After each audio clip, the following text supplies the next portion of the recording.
Ok, bienvenue au répétitoire sur l'ADN. Alors, je crois qu'il n'y a pas eu... Alors, on va peut-être changer de version au cours du répétitoire, mais quand j'ai regardé les questions sur le forum, il y a un peu des questions sur tout. Il n'y a pas un endroit où il y a un problème particulier où il faudrait que je revienne maintenant. Enfin, peut-être que vous le voyez les choses différemment, puis on pourra en discuter. Donc, au lieu de les répéter des slides, comme je pensais le faire à la base, pour répéter les slides où il y a vraiment eu un problème de compréhension, où j'ai dit quelque chose qui n'était pas clair, je propose qu'on fasse quelque chose un peu différent cette année. Enfin, vous n'étiez pas là les autres années, c'est différent que pour moi finalement. C'est-à-dire que j'ai préparé la dernière semaine 3 questions QCM par problème, enfin par unité, donc en tout 9 questions QCM, des A et des K', pour donner un peu un feeling de ce qui est attendu de ma part sur le cours. Alors, je les ai faites la dernière semaine, donc j'espère que voilà, elles sont pas parfaites, elles sont pas millimétrées, il n'y a peut-être pas exactement les mêmes mots sur les slides, mais ça vous donnera déjà une impression à peu près de ce qui est attendu en niveau de précision, parce que je ne vais pas rentrer, je vois qu'il y a beaucoup de questions sur est-ce qu'il faut savoir ci, est-ce qu'il faut savoir ça. Moi, je ne peux pas rentrer dans chaque détail et vous dire oui, ça c'est bon, ça c'est pas bon. Il faut savoir plus ou moins où mettre vous-même, votre travail d'étudiant, savoir plus ou moins où mettre la limite sur à quel niveau de précision il faut que je connaisse le cours. Il y a certaines choses, je l'ai dit, c'est pas besoin de connaître dans les détails, il faut comprendre le concept. Principalement, c'est des idées de concept. J'essaie de faire tous les QCM sur des concepts. Donc ça, c'est la première chose. Et vous allez voir que en fait, le problème principal, c'est à la sortie du cours, vous êtes quand même assez frais. Vous avez plus ou moins, vous savez plus ou moins, vous allez pouvoir répondre, j'imagine, plus ou moins au QCM aujourd'hui sans trop de problèmes. Le problème, c'est qu'entre maintenant et l'examen, il y a un petit peu de temps qui se passe et la fraîcheur des informations dans votre tête, elle risque de diminuer un petit peu. Donc, moi, ce que je vous conseille, c'est de ne pas trop focaliser sur des points de détail, pour pas trop vous embourber, de vraiment comprendre les concepts. Et on va voir maintenant avec ce QCM si on est plus ou moins là où c'est attendu. OK ? Alors, je propose, donc, on commence avec les QCM. Peut-être qu'on verra si, en fait, à la fin de chaque QCM, on fait un petit round de questions, ou bien si on fait les 3 QCM, et ensuite on passe 20 minutes à discuter du cours, des choses qui n'ont pas été claires. Peut-être qu'on peut faire comme ça, on va voir. En gros, l'idée, c'est de mettre une demi-heure pour chacun des cours, donc une sur la structure, une demi-heure sur la réplication, et une demi-heure sur variation ingénierie qu'on a fait à la fin. Après, il y a peut-être quelque chose qui ira plus vite et quelque chose qui ira moins vite. Donc ça, c'est l'idée générale. Donc, on passe maintenant sur les QCM. Je propose, on peut commencer comme ça. Donc, c'est juste un QR code. Vous avez beaucoup plus l'habitude de Pingo que moi, parce que j'ai vu qu'il y a des collègues qui utilisaient ça. Pour moi, c'est la première fois. Alors, vous m'excuserez s'il y a des choses qui ne vont pas fonctionner. Je vais juste vous laisser loader ça sur vos téléphones, parce qu'une fois que j'enlève... Une fois que je l'enlève, je ne pourrai plus montrer la page. Vous devriez être sur une page où c'est écrit en gros, il n'y a pas encore de survey, où il n'y a pas encore de questions.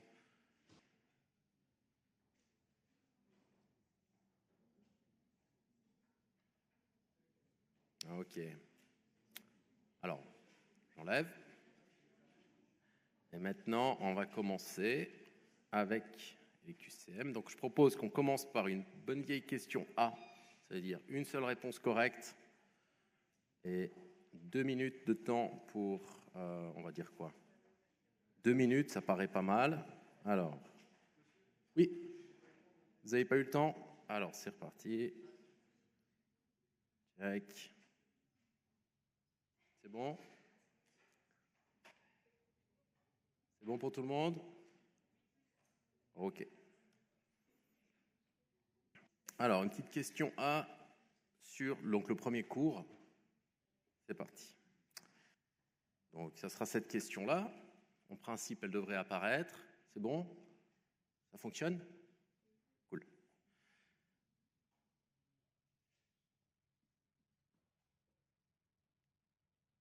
On n'a jamais été aussi silencieux.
vais laisser aller jusqu'à 2 minutes.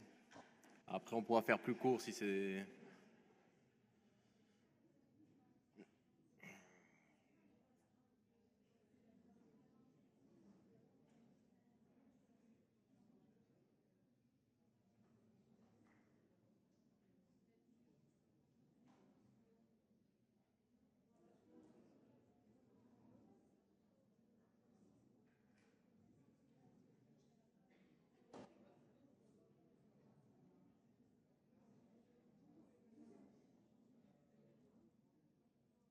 Ok.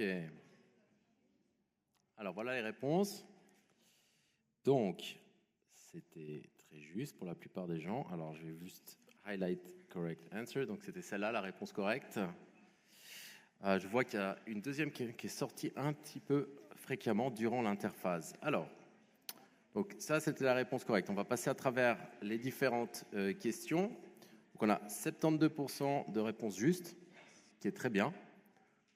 Donc, durant l'interphase, les chromosomes sont condensés. Là, 23% des... Alors, en fait, c'est bien l'inverse. Les chromosomes ne sont pas condensés pendant l'interphase. Ils sont surtout condensés durant la mitose, au moment de la séparation entre le décellule filles quand ils s'alignent. Et justement, c'était un point important. J'ai souvent parlé que durant l'interphase, on a cette forme de pelote de laine et qu'en fait, les chromosomes sont vraiment condensés en forme de X et de Y, etc., pendant le moment de la mitose. Ça, c'était comprendre comme ça. Les théomères se trouvent au centre des chromosomes, bien joué. Le génome humain est réparti dans 22 autosomes et 2 chromosomes sexuels. C'est tout à fait correct. J'aurais pas écrit la question comme ça pour un examen parce qu'en fait, il y a encore le génome mitochondrial qu'on peut aussi prendre en compte. Mais bon, on n'en a pas tellement parlé dans le cours, donc pour le répétitoire, c'est OK. Et c'était juste de l'écrire comme ça. Et une cellule somatique humaine contient 24 chromosomes. Alors, ça, justement, là, je vois qu'il y a 11% d'équivalence. Ça, c'est important de comprendre. Donc, dans une cellule somatique humaine, elle est diploïde. D'accord ? Donc, il y a 46 chromosomes. Pour ceux qui ont répondu faux à cette question. Et c'est, en fait, il y a effectivement 24 types de chromosomes, 22 autosomes et 2 chromosomes sexuels. Et dans une... Donc, ça, c'est les types de chromosomes sur lesquels sont répartis l'entier du génome. Mais dans une cellule, vous n'avez jamais 24 chromosomes. Soit vous avez une cellule haploïde où il y a 22 autosomes et un chromosome sexuel, donc 23. Soit vous avez une cellule diploïde où il y en a 46. Okay. Et les gènes codants pour les protéines occupent 50% du génome. Alors attention, ça c'est... on en a parlé pendant le séquençage du génome humain. Justement, quand on a décodé le génome humain, on a remarqué qu'en fait, il y a très peu de la proportion du génome qui code pour des gènes. En fait, c'est 1,2 à 1,5%. Donc, c'est beaucoup moins que ça. Donc, je ne sais pas. Est-ce que maintenant, à ce moment-là, il y a déjà des questions qui aimeraient être posées? On a les micros, on peut les jeter dans la salle, ils sont super bien. Et n'hésitez pas, franchement, il n'y a pas de questions bêtes. C'est un sujet compliqué et des fois, des choses simples peuvent simplement être... peuvent confondre un petit peu les réponses. Pas de questions? Ah, une question tout là-bas. Alors. C'est bien, comme ça, il y en aura un à chaque côté de la salle.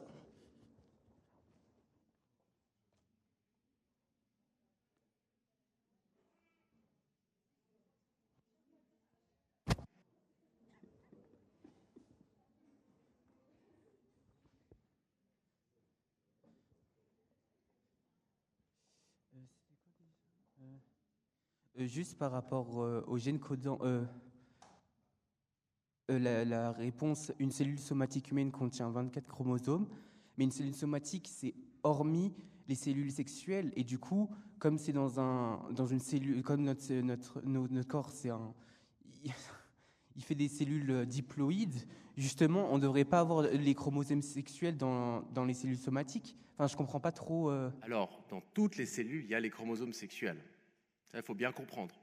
Le chromosome X, il est présent dans toutes les cellules de votre corps. Ok. La différence avec les cellules sexuelles, enfin, ce qu'on appelle les cellules germinales, en fait, Oui, oui, oui. elles sont à un moment donné, donc celles qui sont les cellules souches germinales, elles ont 46 chromosomes, donc elles ont les 2 chromosomes sexuels et les 22 autosomes, enfin, 44 autosomes parce qu'il y a 2 copies de chacun, et durant la méiose, elles vont perdre la moitié, elles vont perdre une copie du génome. Donc, mais le chromosome X et Y, il est présent dans toutes les cellules. D'ailleurs, si typiquement vous avez des mutations sur le chromosome X, vous avez beaucoup de syndromes humains qui ont des mutations sur le chromosome X. Ils n'affectent pas que les gonades, mais affectent tout le corps. Beaucoup de syndromes, de retard intellectuel, etc., qui sont dus à des Donc dans les mutations. cellules somatiques, elles sont présentes, c'est juste elles ne sont pas exprimées. Non, alors, tous les chromosomes, donc dans les chromosomes sexuels, la seule chose qui se passe qui est un peu spéciale dans les cellules somatiques, c'est chez les femmes XX, il y a un des 2 chromosomes qui n'est pas actif. Ah, ok. Parce qu'avec les hommes qui sont XY, vous avez en fait une partie, vous n'auriez pas le même dosage de gènes si vous aviez un chromosome X actif chez l'homme et 2 chez la femme. Donc là, il y a un des 2 chromosomes X chez la femme qui est actif. Mais le chromosome sexuel, en fait, il est lié effectivement au sexe, mais il n'est pas, c'est pas son seul rôle. Il a plein de gènes qui ne sont pas du tout liés à ça et qui ont d'autres raisons d'être. D'accord ? Le seul gène qui est vraiment hyper lié au sexe, c'est le gène SRY qui est sur le chromosome Y et qui détermine finalement le sexe mâle. Ok, merci. Ouais.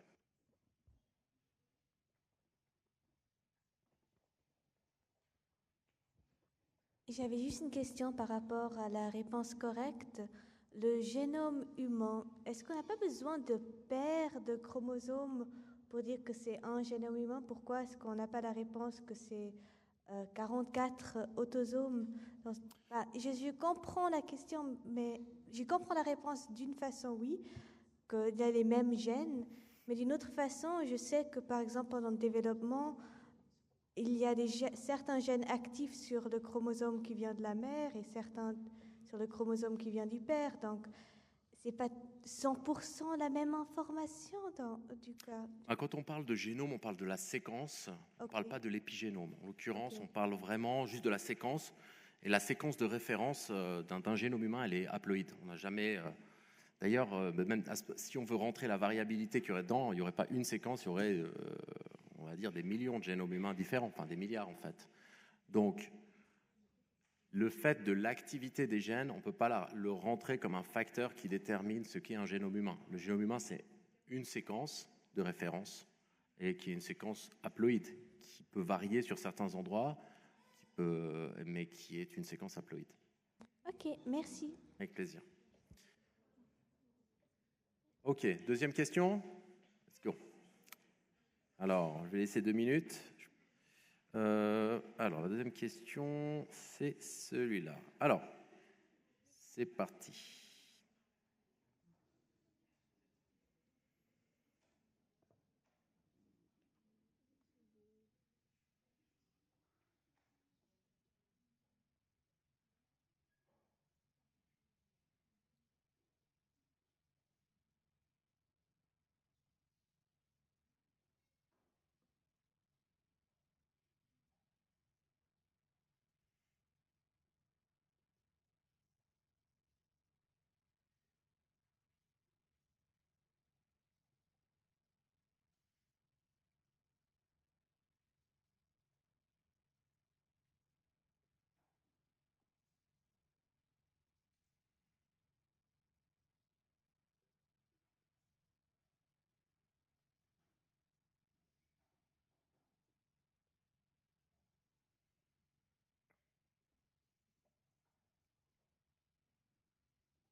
Excusez-moi pour les fautes d'orthographe.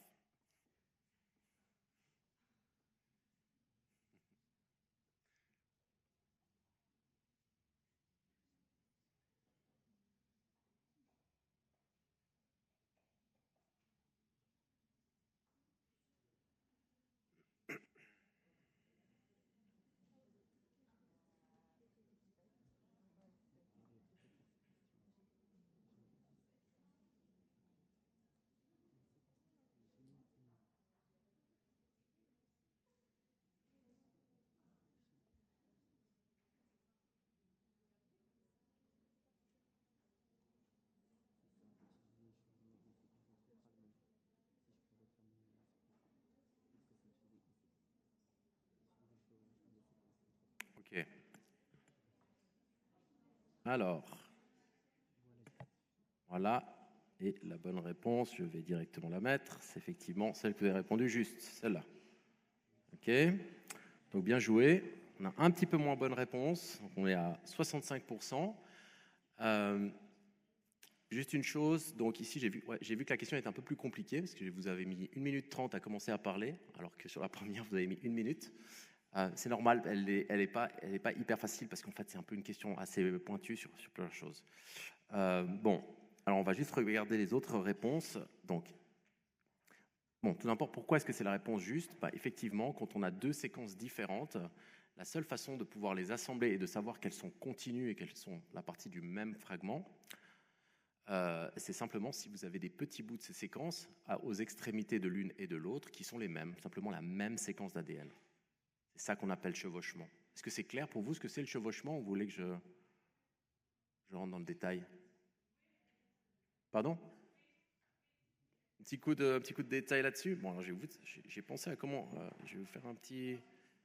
Alors, je vais vous simplement faire une nouvelle slide. Je vais vous montrer très simplement ce que c'est un chevauchement d'ADN. Donc, tac. OK. Donc, si vous avez une séquence d'ADN, typiquement, on va dire ATG, CTT, G1, TTG, GTT1. OK. En fait, un chevauchement, ça c'est votre première séquence. Admettons que vous avez une deuxième séquence. Okay. Cette deuxième séquence, vous voyez là, elle commence, la première finit par GGTTA, okay, et la deuxième commence par GGTTA. Alors c'est peu normalement comme quantité, mais donc du coup ces deux séquences finalement se chevauchent. Okay. Le reste de la séquence peut être ici complètement différente, donc je peux changer, et puis je peux mettre, alors je ne sais pas. Ok, donc c'est ça qui est important de comprendre, c'est que vous avez deux séquences différentes, mais sur un endroit, elles se chevauchent tout simplement, elles sont complémentaires, identiques. Et donc vous savez que vous avez juste séquencé deux bouts de la même séquence, deux fragments de la même séquence, mais sur un petit bout, elles sont les mêmes. Donc votre séquence finale, c'est l'assemblage de ces deux séquences. Et si vous faites ça fois 1000, vous arrivez à des bouts de chromosomes. Okay, donc ça, c'est précisément ce qu'est une séquence chevauchante. Ok. Les régions codantes des gènes, alors ça n'a pas vraiment de lien, parce qu'en fait, quand vous voulez assembler un génome, vous ne voulez pas regarder des régions préférentiellement. Vous ne voulez pas regarder les régions qui ont des gènes, des régions qui n'en ont pas. Tout ce que vous voulez, c'est assembler le génome. Donc là, la région codante, c'est un petit peu quelque chose qui est à part. C'est une analyse que vous allez faire après que vous avez séquencé le génome pour savoir combien il y a de régions codantes et combien il n'y en a pas. L'appartenance à un même chromosome, là, c'est important pour la reconstruction finale, mais c'est pas important pour lier des fragments de séquences ensemble. Avec ça, c'est pas une information qui va vous aider. La proportion de GC non plus, elle va juste vous donner des régions du génome qui sont peut-être similaires en termes de proportion de GC, mais ça va pas vous aider à assembler des séquences ensemble. Et la réintroduction de fragments dans des cellules bactériennes, alors attention, ne pas confondre, ça, c'est une étape qui était importante dans la toute première partie du séquençage du génome humain, quand on fragmente le génome en des gros fragments et que ces gros fragments, on les met dans des bactéries. Pas au niveau beaucoup plus tard, quand on séquence des fragments et qu'on veut les assembler d'un point de vue informatique. OK? Est-ce qu'il y a des questions à ce niveau-là? Ou est-ce qu'on passe à la K'? Tac, K'? Vous pouvez toujours poser des questions tout à l'heure. Je propose qu'on fasse la K' et ensuite on attaque. Alors, la K', je crois qu'elle est ici tout au fond. Structure de l'ADN. Bam.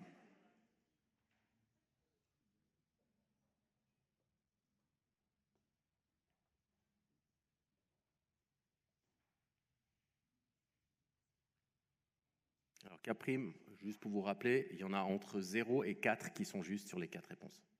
C'est à vous de savoir lesquelles.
Ok.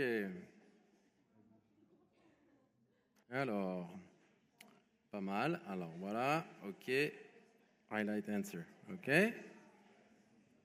Donc là, il y a une petite confusion. Alors là, il y a une petite confusion. Alors, je pense que sur les purines, ça a l'air correct. Hein, on a 95. Waouh.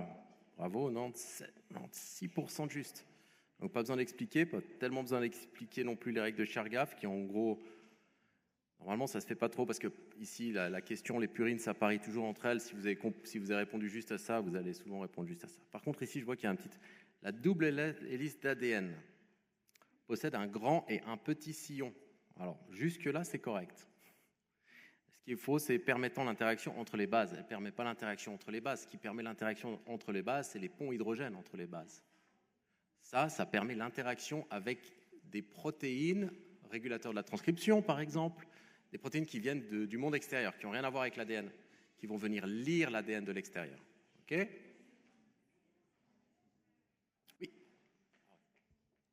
Justement, pour cette question, j'ai eu un doute parce que oui, c'est les ponts H, mais s'il n'y avait pas un petit sillon et un grand sillon, peut-être que les ponts H ne pourraient pas se maintenir. Vous pouvez, s'il y avait quoi ? Si, par exemple, il y avait 2 grands sillons ou 2 petits sillons, et qu'ils avaient la même taille, les sillons, peut-être que les ponts H ne pourraient pas se maintenir. Oui, mais alors, il n'y a jamais quelque chose qui se passe comme ça dans la double hélice. Donc, il n'y a jamais 2 grands sillons ou 2 petits sillons. Il y a toujours Oui. un grand et un petit. Oui, mais c'est peut-être pour permettre aux ponts H de maintenir leur interaction. D'accord, ok, je vois ce que vous voulez dire. En fait, c'est plutôt, dans cette perspective, c'est plutôt l'inverse. Les sillons sont dus à la géométrie de la double hélice, la géométrie chimique, si vous voulez, des ponts qui se mettent ensemble. Donc, il n'y a pas une directionnalité comme vous proposez qui dirait que le grand sillon permet ça. C'est plutôt l'appariement des bases, la position des phosphodiesters qui va créer la grande hélice. Ok, merci. Plaisir. Est-ce qu'il y a d'autres questions sur cette... Oui. Vous avez une question ? Ah non, ok. Quelqu'un d'autre ? Ok. Est-ce que... Voilà, alors là, on a couvert 2-3 choses. J'ai aussi posé des questions aussi sur des sujets où j'ai vu qu'il y avait quand même 2-3 questions sur le forum, donc comme ça... J'espère que ça clarifie un petit peu. Maintenant, si vous avez des questions générales par rapport au premier cours, qui n'ont rien à voir avec ces QCM, on peut prendre, je ne sais pas. Structure, il y a quoi sur le premier cours? Il y a le séquençage du génome humain. Oui, il y a une question là-bas. Est-ce que le micro qui est tout là-haut peut circuler vers... Oui, Vous pouvez y aller, c'est fait pour ça. Hein. Voilà.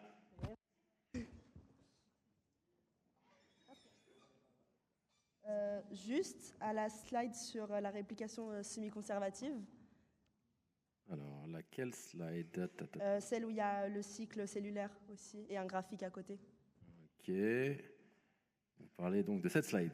Ah non, c'est le deuxième cours, excusez-moi. Je me suis trompée de cours. Sur quel cours, excusez-moi? C'est sur le deuxième, je me suis trompée. Ah non, mais posez votre question. Allez-y, on y va. Comme ça, c'est fait.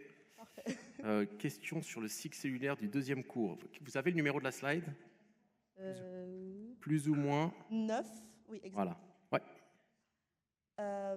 Par rapport au graphique, là, c'est bien plusieurs cellules qui sont à des stades différents du cycle, on est d'accord? Vous parlez de ça? Oui. Alors ici, une population, exactement. Donc, en fait, il vous faudrait imaginer qu'il y a plein de petits points qui représentent la position de chaque cellule et, ou simplement le nombre de cellules avec chaque quantité d'ADN. Mais ça ne représente pas la position dans le cycle cellulaire. C'est juste une mesure. Chaque cellule a une quantité de mesure d'ADN. Vous avez des cellules qui vont vous trouver à 1, et là, comme vous en avez beaucoup, vous avez beaucoup de cellules qui ont une quantité relative d'ADN. Ensuite, vous avez certaines cellules qui ont pile 2, donc vous avez beaucoup qui sont à 2. D'accord ? Ça, c'est simplement les cellules qui ont fini la phase S, donc elles ont 2 fois plus d'ADN que les autres cellules qui ne l'ont pas commencé. Et ensuite, vous avez toutes les cellules entre deux. Ok ? Donc c'est simplement ça, c'est une quantification. D'ailleurs, j'ai eu plusieurs années où il y a des gens qui me disent « mais comment ça se fait qu'il y a des cellules qui ont moins que 1 et plus que 2 ?» Ça, c'est juste que le graphique ici, il est on va dire, smooth, c'est-à-dire Il n'y a aucune cellule qui a moins que 1, c'est juste la façon dont le graphique a été fait qui fait que ça arrondit un petit peu les angles. Donc il y a pas, toutes les cellules devraient être quelque part entre 1 et 2. Mais du coup, ça, c'est des données, par exemple, pour un temps précis du cycle cellulaire, on va dire. Enfin, Non, c'est si vous prenez toute une population de cellules. Vous allez avoir, typiquement, si je regarde ça, je vois que on peut plus ou moins déduire que vous avez, je sais pas, 70% des cellules qui n'ont pas commencé la réplication dans votre population de cellules. Vous en avez peut-être 20% qui ont déjà fini, et puis le reste, 10% qui sont plus ou moins entre deux. Donc c'est vraiment une mesure d'une population à un temps donné. Et donc vous voyez que dans cette population, vous avez des cellules qui sont dans la phase S, d'autres qui l'ont déjà fini, qui sont en G2, et d'autres qui ne l'ont pas commencé, qui sont en G1. merci. Plaisir. Oui, je vais vous envoyer.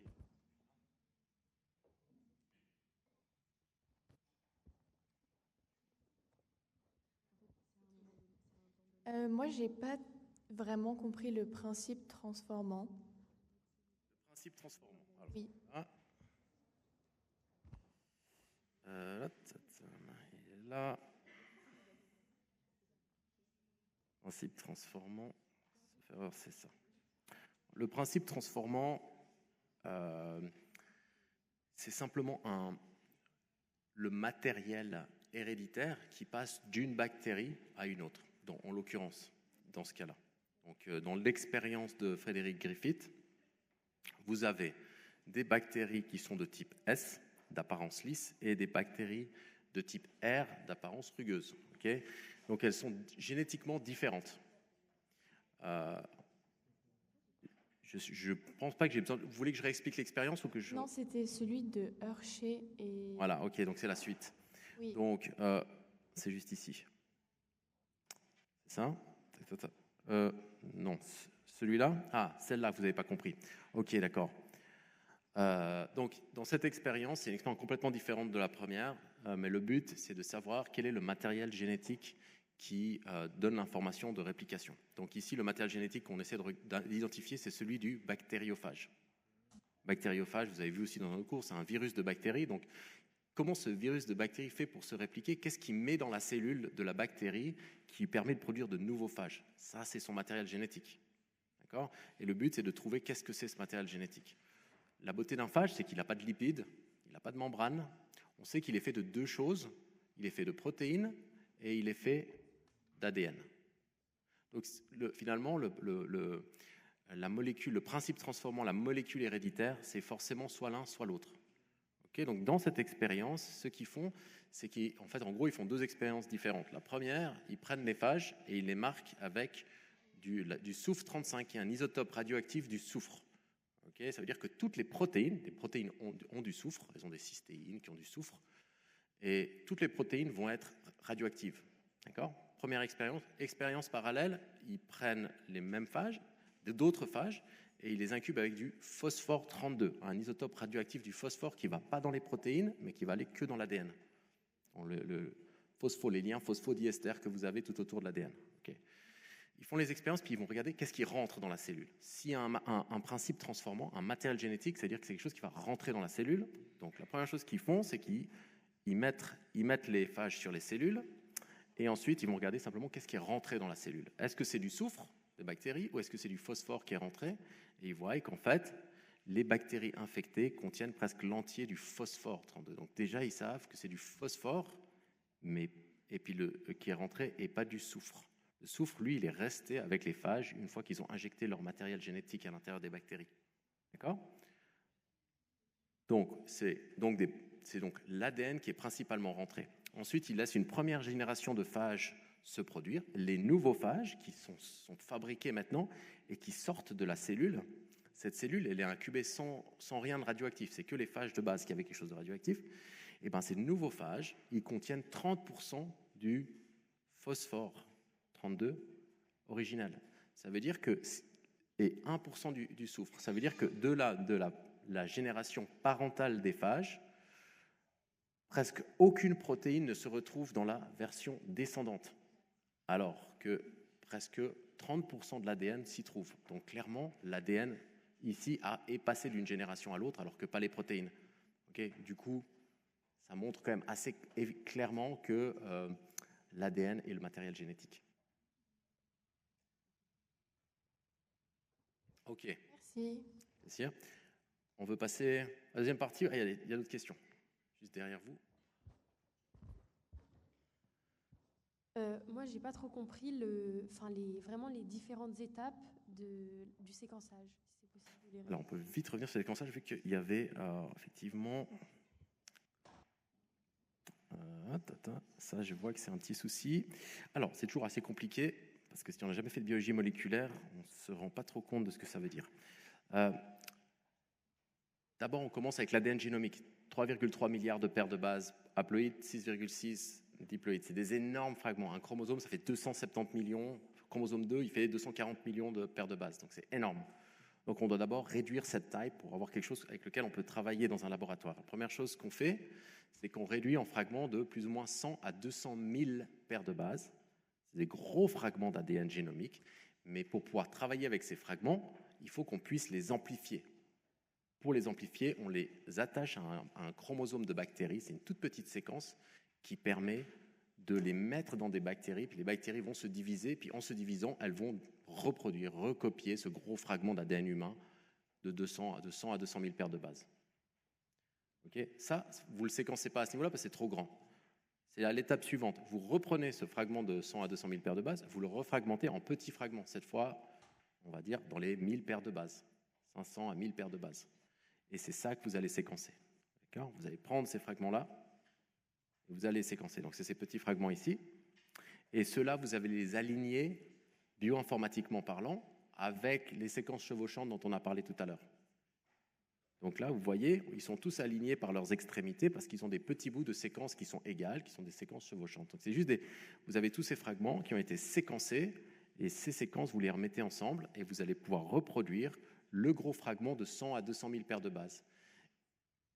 Vous avez pu reproduire un de ces gros fragments de 100 à 200 000 paires de bases et ensuite vous devez réaligner les gros fragments ensemble de 200 000 paires de bases ensemble, l'un avec l'autre, pour pouvoir reconstruire tous les chromosomes. D'accord ? Donc on décompose chaque fois et on recompose à la suite. Ok ? Ok, mais alors après on passe à la... Ah oui, ok, super.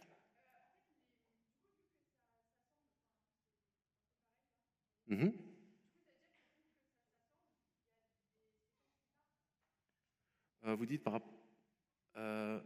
alors non, c'est pas ça. Alors attendez, oui. Non, ce que vous avez, c'est que vous avez votre gros fragment de 200 000 paires de bases, puis ensuite tous ces fragments-là sont des petits fragments, mais en fait, quand vous avez fragmenté votre gros fragment de 100 000 paires de bases, vous n'en avez pas fragmenté que un, vous en avez fragmenté des milliards de copies du même fragment de 200 000 paires de bases. Vous avez des milliards de copies. Donc, vous allez avoir plein de bouts qui n'ont pas exactement le même point de coupure, qui ont des séquences qui se chevauchent. Donc, quand c'est pas que vous avez rien qui est parti. Vous avez juste plein de bouts de tailles différentes qui couvrent ce gros fragment et que vous allez chacun séquencer.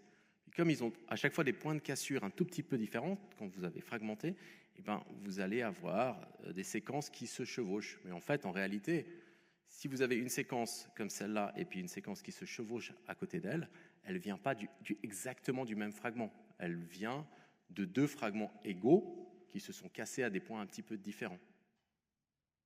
D'accord ? Donc vous avez pris votre fragment de 200 000 paires de bases, mais vous n'en aviez pas qu'une copie de ce fragment. Vous en aviez, je sais pas, 1 million, 1 milliard de ces copies. Vous avez coupé aléatoirement, puis vous avez une soupe de plein de fragments plein de petits fragments du même gros fragment. D'accord ? Et puis ils n'ont pas tous exactement les mêmes points de cassure. Donc quand vous les séquencez, vous allez voir tout simplement que vous allez avoir des séquences chevauchantes. Je vous conseille peut-être de regarder si vous trouvez peut-être un film qui explique ça, parce que peut-être que c'est pas super facile à comprendre comme ça. Je vois vos yeux dubitatifs. Ok, est-ce que là, on est déjà à une demi-heure, peut-être qu'on va passer au deuxième cours, pour pas... Puis à la limite, après, on peut revenir là-dessus. Donc pour le deuxième cours, est-ce que ça va si on commence aussi avec les QCM ? Alors, c'est parti. Oui, je remets le QR code, pas de souci. Pour ceux qui veulent le reprendre.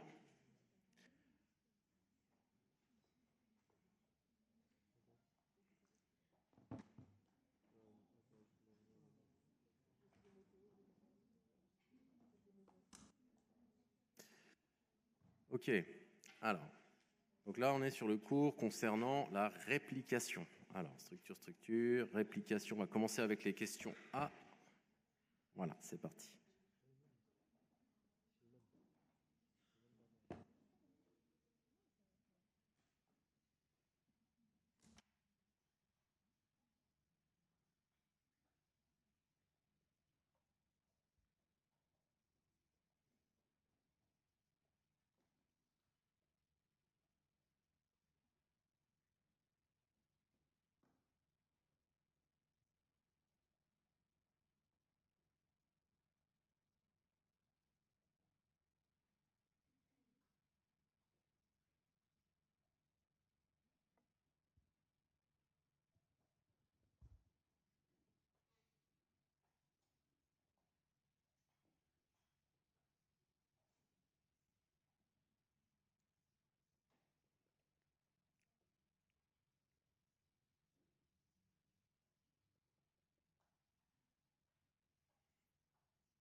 Donc là, je répète, il n'y a qu'une question possible, une réponse possible. Ah, mince. Ok. C'était donc une question A. C'est pas grave. On verra. C'est pas grave si vous prenez une.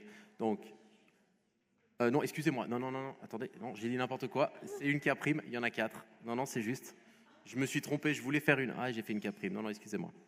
Donc c'est juste. Plusieurs réponses possibles.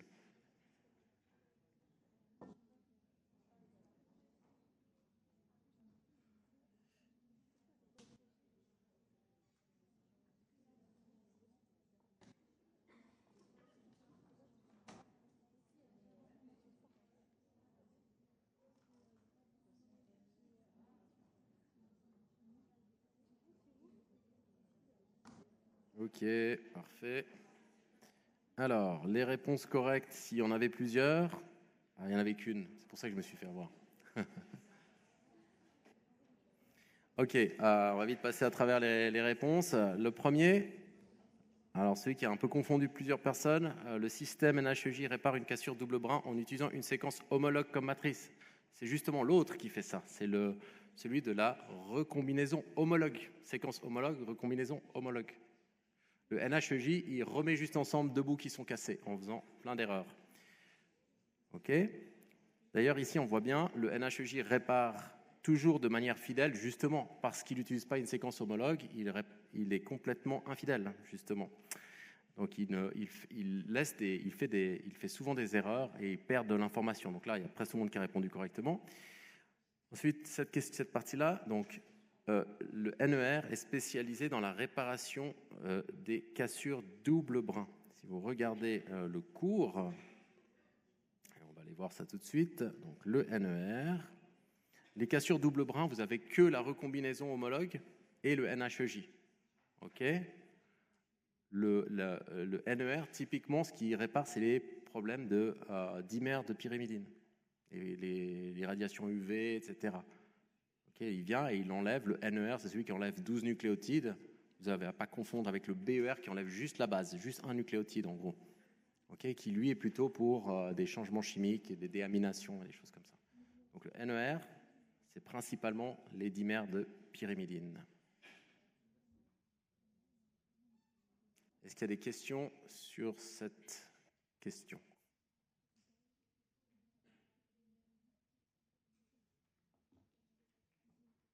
Non. Alors, on passe au QCM suivant. Alors, j'ai déjà fait le K', vous avez fait le plus dur. Alors, ça, c'était concernant... Alors, allons-y. Petite question topoisomérase. Attention.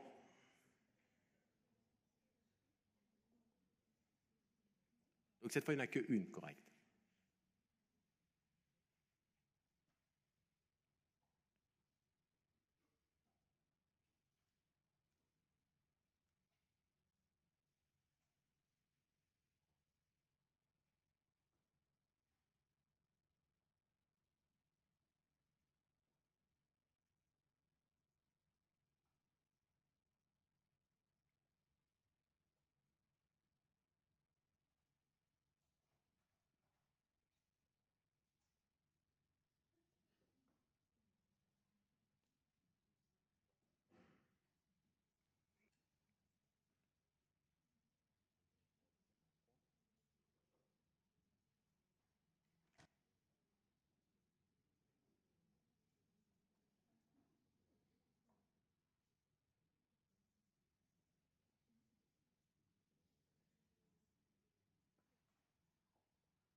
Ok, c'est correct.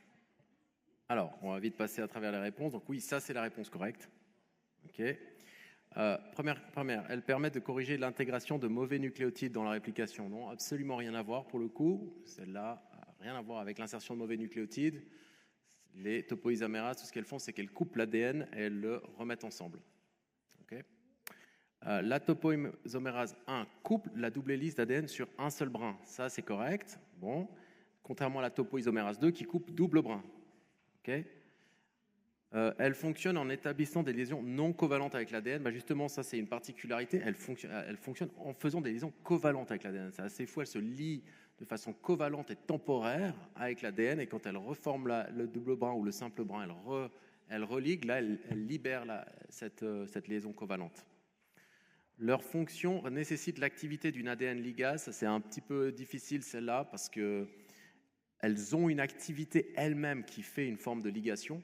D'accord ? Parce qu'en défaisant le lien covalent, elles refont le lien phosphodiester. Donc, elles n'ont pas besoin. Et ici, s'il y a certains qui sont... voilà, si vous pensiez qu'on parlait d'une ADN ligase, quelque part, fonction d'ADN ligase intégrée dans la topoisomérase, c'est correct.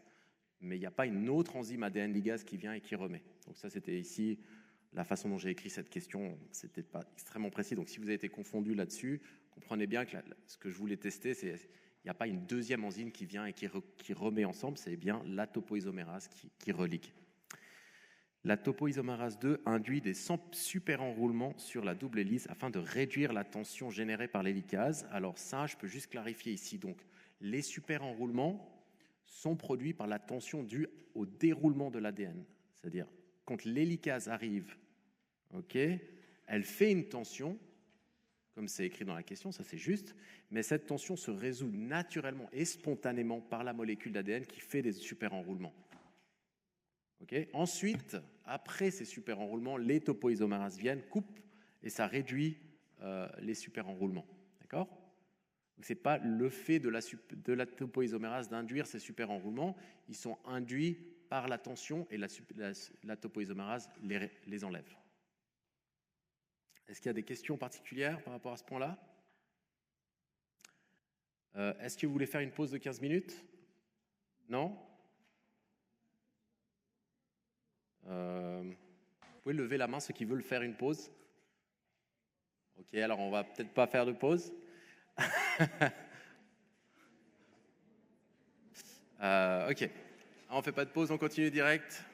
Ok, une autre question là-dessus avant de reprendre le cours. Alors, réplication, question A. Alors, je l'ai mis où ? Je crois que je l'ai mis tout à la fin. C'est ça la fin. Attention, concernant les télomères cette fois. C'est parti. Question A avec une seule réponse possible.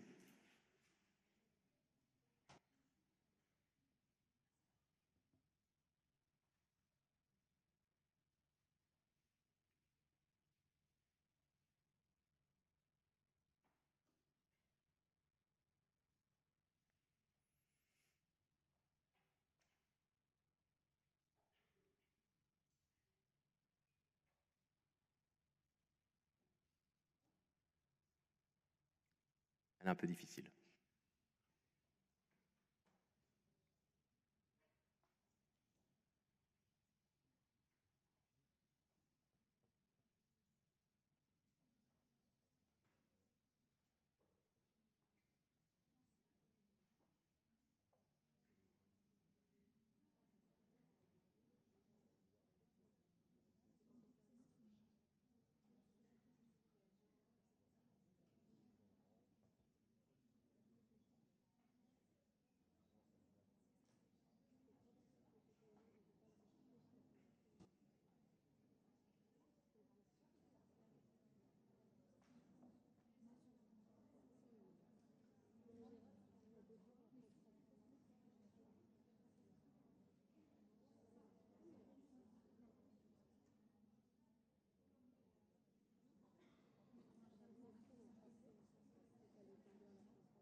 Difficile, hein?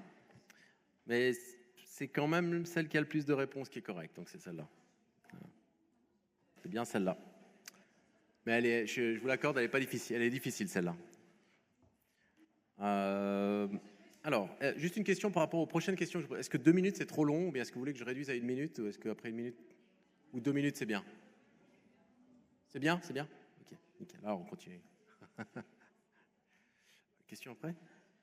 D'accord. Alors, ok. Donc ici, c'est la télomérase qui permet d'étendre le brin parental. Alors je vais juste revenir sur la slide parce que là, si vous ne l'avez pas en tête, c'est un peu compliqué. Réplication. Tac. Tac. Alors, ça, c'est votre brin parental ici. Ok. Votre brin parental, c'est celui qui vient des parents. Ce n'est pas le nouvellement synthétisé. Sur le brin qui va être néo-synthétisé, dans ce brin-là, c'est un brin tardif, c'est-à-dire qu'il est répliqué par des fragments d'Okazaki. Tout le problème, c'est que ce petit fragment qui est ici et qui n'a pas encore été répliqué, il est trop petit pour mettre une amorce. Donc, en principe, vous ne pouvez pas le répliquer. La cellule n'arrivera pas à le répliquer.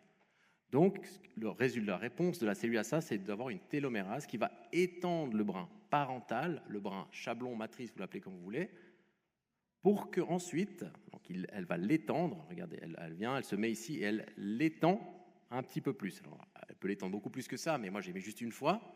Elle l'étend un petit peu, donc maintenant il est plus grand. Ce brin parental matrice est plus grand et il va pouvoir y avoir une amorce qui se met dessus et qui vient faire un fragment d'Okazaki.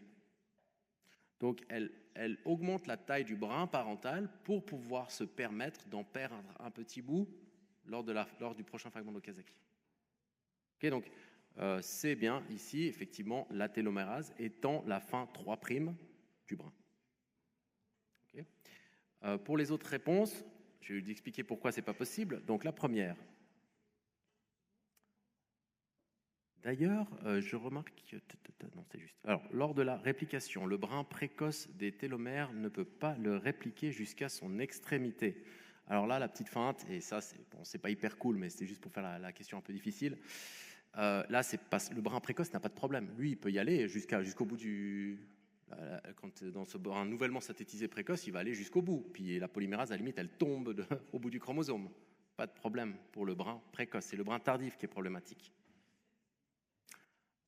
Plus ils sont grands, plus une cellule est âgée. C'est l'inverse, en fait. Hein. Plus la cellule... vu qu'il y a toujours une petite perte, généralement dans les cellules qui n'expriment pas la télomérase, donc toutes les cellules différenciées qui n'expriment pas la télomérase, à chaque génération, elles perdent un petit peu. Donc elles deviennent de plus en plus petites, et plus le télomère est petit, plus la cellule est âgée. En tout cas, elle a l'impression d'être âgée, elle connaît son âge grâce à ça.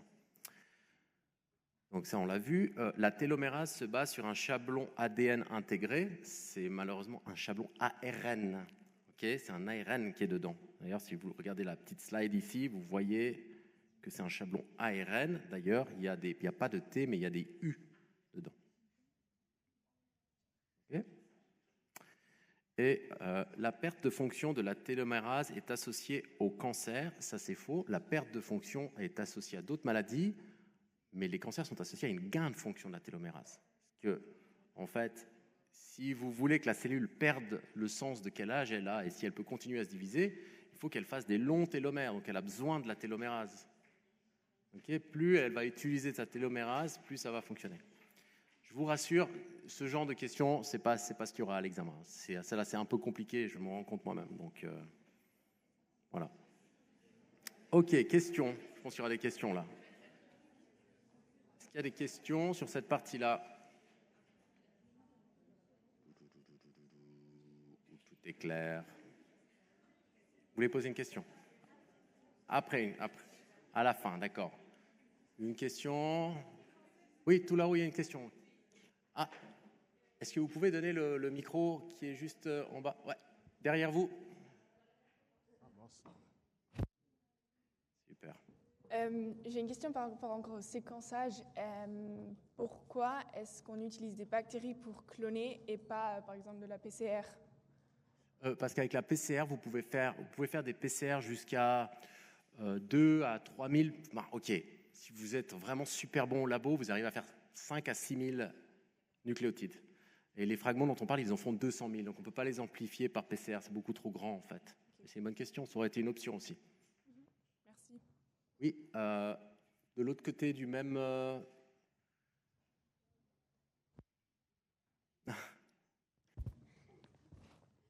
Bon, voilà. J'avais juste une question par rapport au domaine de réplication, si vous pouvez peut-être expliquer un peu mieux qu'est-ce que c'est. Oui, si vous pouvez expliquer un peu mieux qu'est-ce que c'est. Les domaines de réplication? Oui, pardon. Oui, alors, domaine de réplication, c'est plus ou moins égal à ce qu'on appelle un œil de réplication. Okay, donc si on revient ici, petite réplication à quelqu'un qui m'a écrit sur le forum, qui m'a fait dire, j'ai dû dire une bêtise ici. Donc ici vous avez un ADN bactérien, okay, et puis ici vous avez un ADN eucaryote. Lorsque la réplication se passe sur cet ADN et que vous regardez au microscope électronique ici pour le coup, vous pouvez voir des petits trous qui sont en fait les yeux de réplication.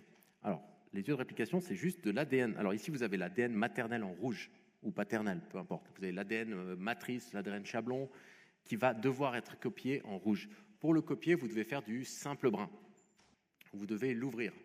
Okay, vous devez déconnecter les deux brins, puis ensuite, vous avez utilisé chacun des deux brins comme matrice pour répliquer la nouvelle copie. La nouvelle copie de l'ADN, elle est ici en bleu. Okay? Donc, un domaine de réplication, c'est en gros une partie de l'ADN qui a été ouvert et qui est en train d'être répliqué, d'être copié.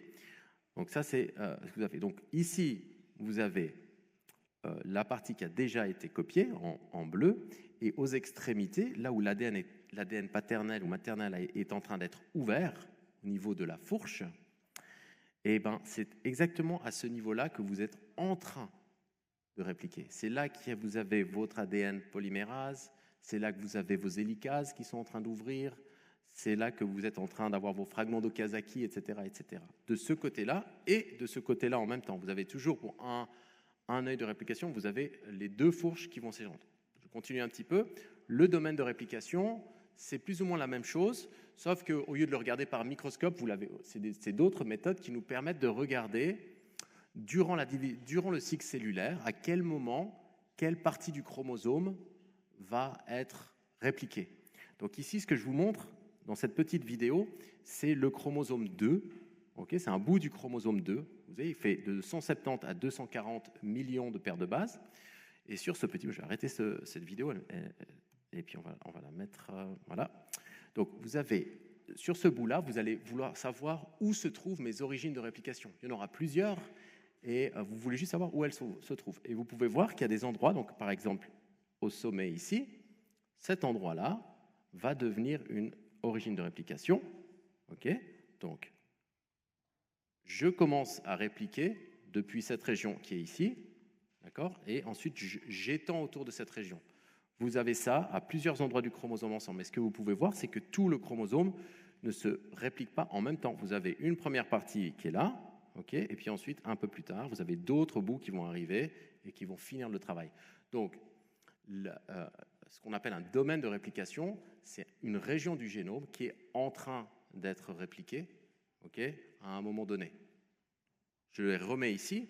Ça, c'est si je devais faire, pas un film, mais simplement, excusez-moi, voilà, si je devais faire pas un film, mais simplement des images. Donc, vous avez tout votre chromosome qui est ici, ou votre bout de chromosome. La première chose qui se passe, c'est que vous allez avoir des origines de réplication sur ces 4 points différents, on va dire 4 origines de réplication. Là, vous allez commencer à ouvrir l'ADN, vous ouvrez l'ADN et vous commencez à répliquer. Ces origines de réplication se transforment petit à petit en domaine de réplication parce que les fourches avancent des deux côtés.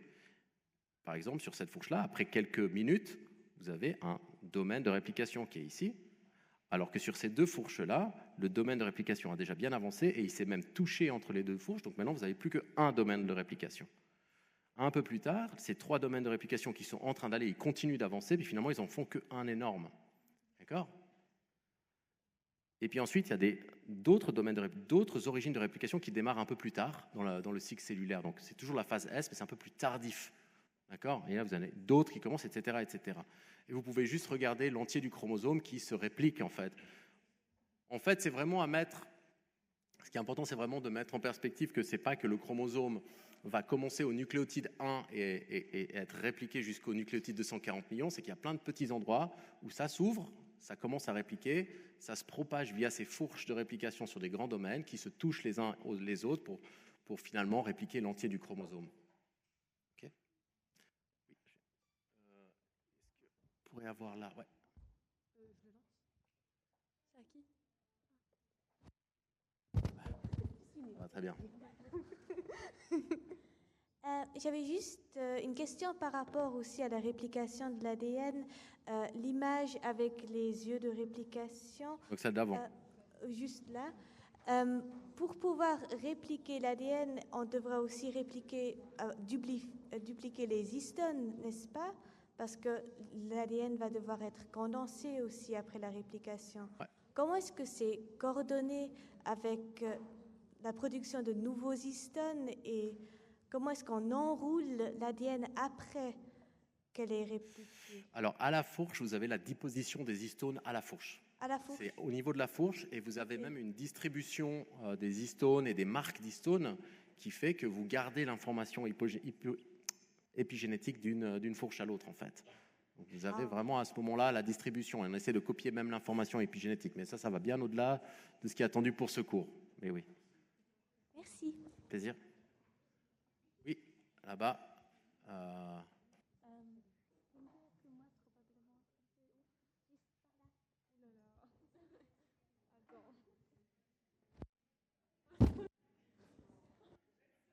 Merci.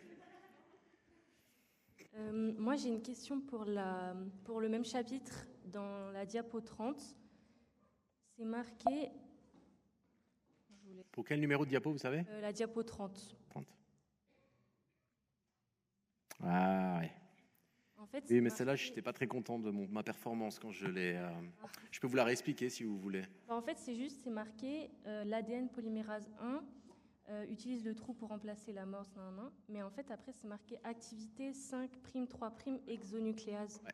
Et je pensais que exonucléase, c'était 3', 5'. Alors, c'est une très bonne question. Et vous avez bien suivi le cours si vous avez vu ça. Alors, c'est pas faux. En fait, une ADN polymérase 3, enfin, l'ADN polymérase principale des bactéries, elle a effectivement qu'une activité 3', 5' exonucléase. Ça veut dire qu'elle peut aller en avant polymériser et en arrière pour enlever. L'ADN polymérase 3 la 3, donc celle-là. Okay. Mais la 1, c'est différent. La 1, elle a la même chose, c'est-à-dire qu'elle peut aller en arrière pour réparer, mais elle peut aussi aller devant pour enlever en même temps qu'elle polymérise. Donc, elle polymérise tout en enlevant l'amorce ARN, vous voyez? Et pour enlever cette amorce, elle est devant elle. Donc, elle doit avoir une activité exonucléase dans la même direction que celle où elle polymérise. Donc, elle enlève devant elle l'amorce ARN, donc 5', 3', dans cette direction-là, et elle polymérise en même temps. En gros, derrière elle, elle laisse des nucléotides dans la même direction. Donc, en même temps qu'elle enlève, elle met. Ok, mais ça veut dire que le mot exonucléase, on ne peut pas dire que c'est 3', 5', ou pas? Dans ce cas-là, elle a aussi cette activité exonucléase 3', 5'. Donc, elle est capable d'enlever devant elle, si elle veut, d'accord, cette primer ARN, donc elle peut l'enlever, l'amorce, mais elle est aussi capable, en réalité, d'aller derrière elle pour réparer si jamais elle avait mis un mauvais nucléotide. Okay. Donc, elle a les deux. Okay, mais ça, c'est vraiment spécialement la polymérase 1. Après, ce n'est pas quelque chose qui est de savoir toutes ces activités. C'est pas important. Ce qui est important, c'est de comprendre pourquoi ici, effectivement, c'est écrit 5', 3'. Et ça, c'est simplement parce qu'elle avance, elle polymérise, mais en même temps qu'elle polymérise, elle est en train de dégrader l'ARN qu'elle a devant elle. Donc, c'est la même direction, si vous voulez.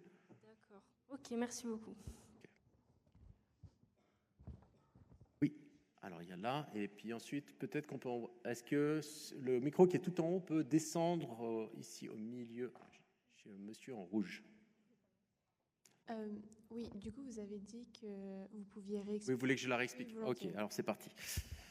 Donc ici, c'est juste un petit zoom sur cette partie-là. C'est assez important de comprendre parce que je trouve que ça correspond bien à ce qui se passe sur le brin tardif. Okay, donc le brin précoce, tout simplement, alors vous avez ici une fourche de réplication, d'accord? On voit que la fourche, sur le temps, elle avance.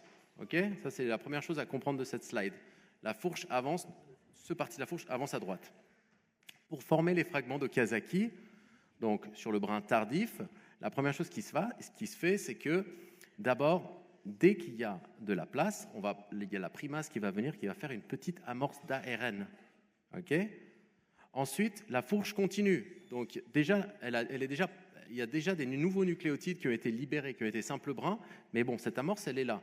En même temps que la fourche a continué, il y a l'ADN polymérase 3 qui est venu, qui a étendu cette amorce avec un fragment d'Okazaki, c'est-à-dire avec de l'ADN, okay, ici en rouge. Ça continue, la fourche continue, il y a un deuxième fragment d'Okazaki qui a été produit. Vous avez l'ancien fragment d'Okazaki qui est ici à gauche et le nouveau qui est ici à droite. Maintenant, ce qu'il va falloir faire, c'est les mettre ensemble, les lier ensemble. Le problème, il y a deux problèmes. Déjà, il y a un trou et deux, il y a de l'ARN au milieu. Donc, il faut régler ces deux problèmes. La première chose, c'est que vous avez l'ADN polymérase 1 qui va s'intégrer, si vous voulez, ici au niveau du petit trou où c'est la fin de ce fragment que vous avez ici d'Okazaki, puis le début de l'amorce ARN. Donc, elle s'intègre là et elle prolonge le nouveau fragment d'Okazaki, donc celui-là, tout en enlevant l'amorce ARN du fragment d'avant. Donc ici, elle polymérise tout en ayant son activité exonucléase 5'3' dont on vient de parler. Une fois qu'elle a fait ça, ce fragment d'Okazaki, qui est celui-là, qui est le dernier qui a été produit, il touche le fragment d'Okazaki d'avant, mais cette fois, il y a un petit trou, mais il n'y a pas d'amorce ARN parce qu'elle a été enlevée. Et donc là, maintenant, ce qu'il faut, c'est que vous avez l'ADN ligase qui vient, okay, et qui va simplement relier les deux brins et en faire qu'un continu. Okay. Et cette ADN polymérase, elle fonctionne en gros en deux étapes. La première étape, c'est qu'elle prend le 5'-phosphate du brin qu'il y a ici. Donc elle prend le 5'-phosphate, elle lui met un AMP, donc elle prend un ATP, adényl triphosphate, okay. Elle l'hydrolyse, on perd un phosphodiester, il y a deux phosphates, et le reste, l'AMP, l'adényl monophosphate, vient se brancher ici sur ce 5'-phosphate.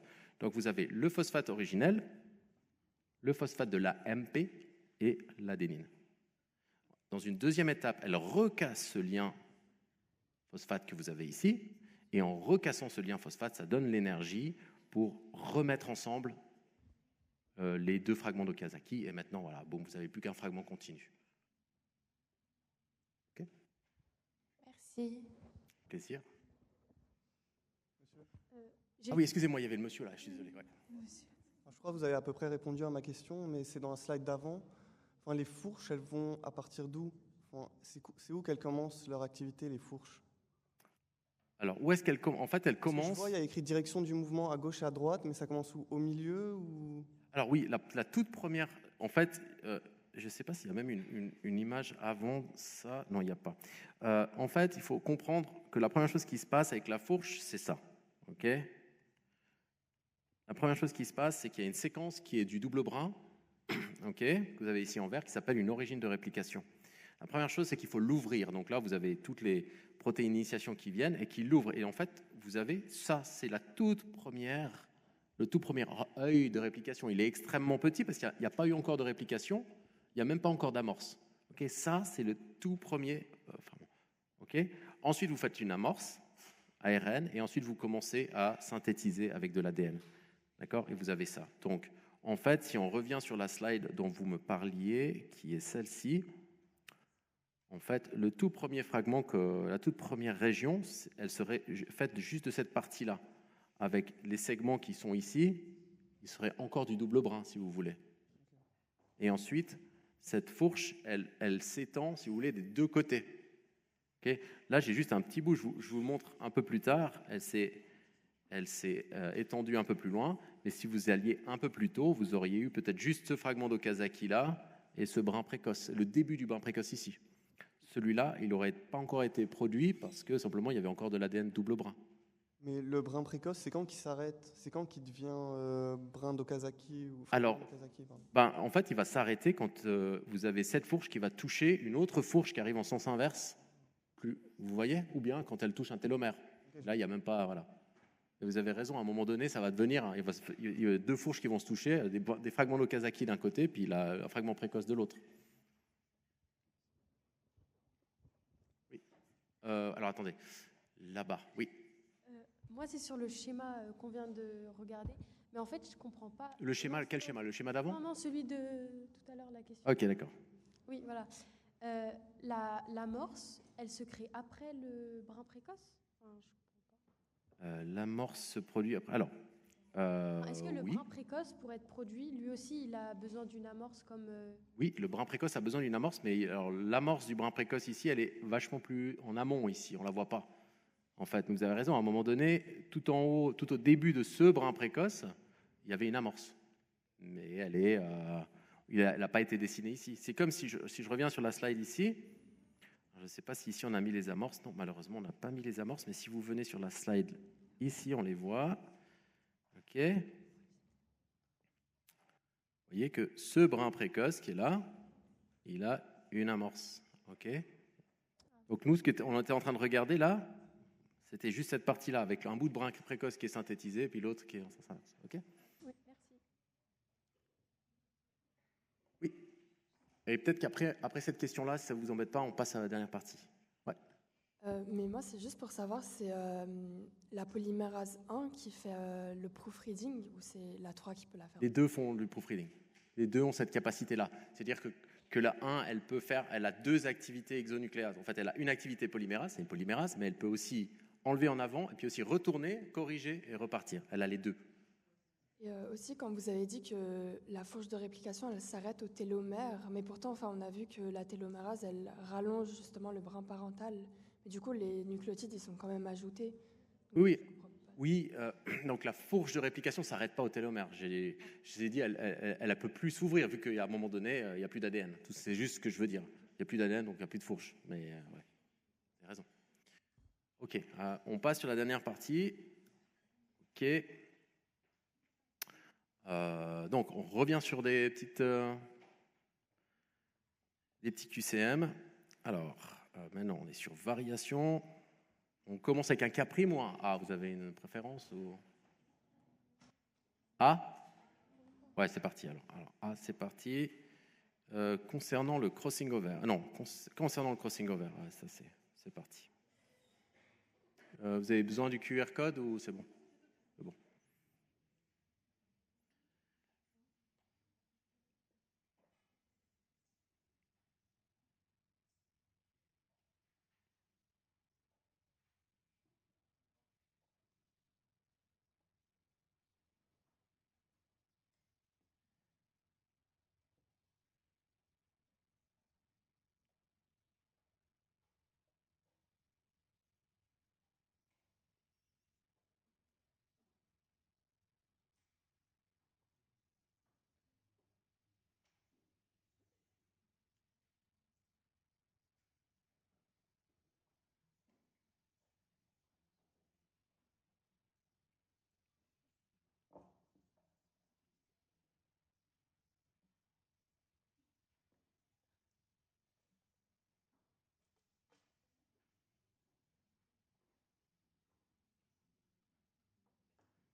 Alors, bravo, très bien.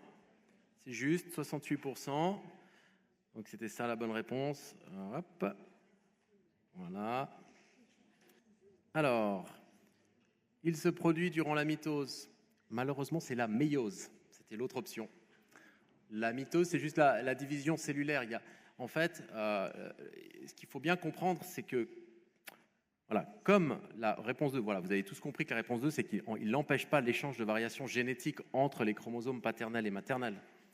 Donc, vous savez qu'il promeut cet échange de matériel génétique, et donc, du coup, c'est forcément durant la méiose, parce que c'est à ce moment-là qu'on produit les gamètes. D'accord ? C'est à travers la méiose qu'on produit les gamètes. Ok, donc c'est pour ça, c'était la méiose ici. Donc ça, il est initié par une cassure double brin juste qui conduit à la formation de 2 jonctions de Holiday, c'est juste. Il protège la cellule contre les variants structuraux, 0%, bien joué.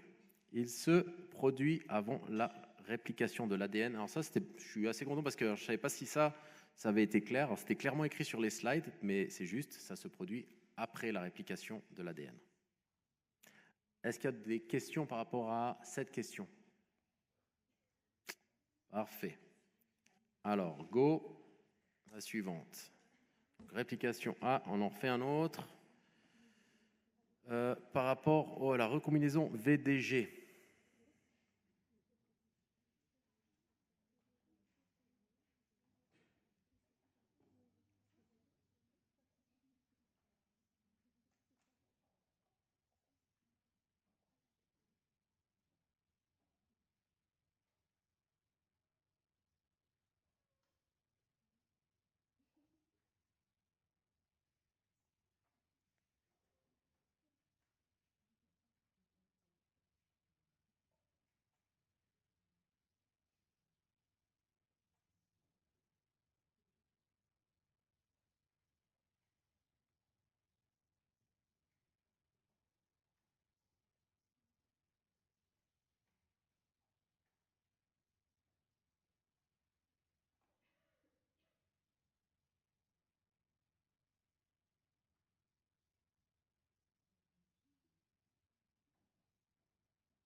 Alors, ok, je vois que c'était un peu plus compliqué. Alors, il y a une bonne réponse, c'est celle-là. Ok, donc c'était cette réponse. Elle assemble des segments V, D et J avant le segment constant, produisant une scène IGH fonctionnelle. Ok. Les autres, pourquoi elles sont fausses? Donc, la première, elle corrige les erreurs d'appariement présentes dans les segments V, D et J. En fait, plutôt l'inverse. Lors de la recombinaison, il y a des erreurs d'appariement, excusez-moi. Elle ne corrige pas des erreurs d'appariement et elle introduit plutôt des petites erreurs lors des recombinaisons pour augmenter encore la diversité. C'est un truc qui est écrit sur la slide. Bon, voilà, c'est pas du tout un système qui est propre, il corrige rien du tout. Il promeut la recombinaison avec plutôt des erreurs pour justement induire plus de variabilité dans les boucles de reconnaissance des pathogènes. Elle utilise des résolvases. Alors là, c'était un peu ça, je le ferai pas. Je trouve que c'est pas hyper cool, mais bon, il fallait quand même trouver 5 questions, puis c'est encore aujourd'hui. C'est pas des résolvases. Les résolvases, c'est pour la recombinaison, le crossing over. Là, c'est les recombinases RAG. Okay, donc c'est assez proche quand même. Donc là, c'est compréhensible s'il y a eu cette erreur. Elle permet d'avoir un gène IGH avec un agencement V, D et J identique dans chaque lymphocyte. Justement, le but, c'est qu'ils ne soient pas identiques. Le but, c'est de produire de la recombinaison avec un côté un petit peu stochastique, un petit peu aléatoire, où vous avez à chaque fois un segment V qui va être différent segment V avec un différent segment J, un D et un différent segment J. Donc ici, le but, c'est justement l'inverse, de produire de la diversité. Et elle utilise de la recombinaison homologue pour réparer la cassure double brin. Alors, justement pas. Ici, elle utilise du NHEJ. D'accord? Donc, il y a la cassure double brin, elle remet les deux fragments qui sont coupés ensemble, et vu qu'il laisse des erreurs, c'est avantageux. Il laisse des erreurs dans cette recombinaison, ça augmente la diversité des épitopes qui peut être détectée. Ça augmente la diversité de ce segment variable des anticorps. Okay. Et voilà, donc effectivement, les recombinases viennent, coupent et promeuvent la religation via le système NHEJ qui laisse des erreurs. OK. Et la dernière question, excusez-moi, est-ce qu'il y a des questions par rapport à cette question? On peut revenir tout à l'heure, il n'y a pas de souci. Et la dernière question, non, je crois que c'est celle qu'on n'a pas fait, c'est la K'. Alors, c'est concernant les mécanismes, concernant les différents mécanismes de réparation. Alors là, c'est une K', donc il y en a plusieurs ou zéro potentiellement juste.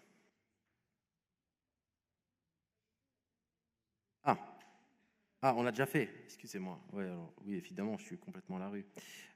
Ok, concernant les théories. Alors, qu'est-ce que j'ai pas fait? Concernant les différents mécanismes de réparation de l'ADN. Pourquoi est-ce qu'il est là 2 fois?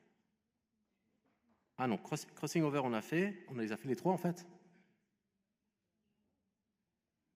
VDJ, on a fait, crossing over, on a fait, et concernant les... Ah, vous êtes sûr qu'on a fait celle-là? Oui, on l'a fait, en fait, on a tout fait alors. On a fait 3 questions? Ok. Je fatigue. Bon, très bien. Voilà, on a fait toutes les questions sur cette partie-là. S'il y a des questions spécifiques aux questions, on peut les prendre maintenant. S'il y a des questions spécifiques sur cette partie du cours ou sur n'importe quelle partie du cours, on peut faire. S'il y en a qui en ont ras-le-bol, qui veulent aller boire à l'apéro, allez-y. Voilà, comme vous voulez.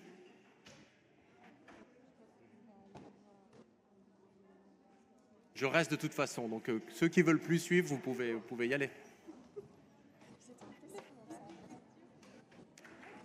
Mais attendez, je vais rester ici, on va poser quand même les questions en groupe, excusez-moi. Désolé, en tout cas jusqu'à encore une dizaine de minutes. Mais ceux qui veulent partir, partez.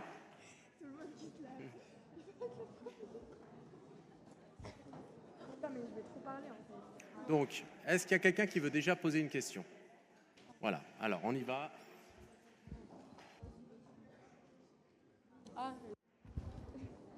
Si vous pouvez parler un petit peu. Ouais. C'est par rapport à CRISPR-Cas9, du coup, dans le 3e cours. Du coup, avec ça, on peut enlever les mutations qu'il y a eu, les réparer. Oui, avec laquelle activité proofreading, vous dites? Hein? Quelle activité, vous dites? CRISPR-Cas9. Alors, on va aller sur le CRISPR-Cas9. Donc, ça, c'est sur la variation.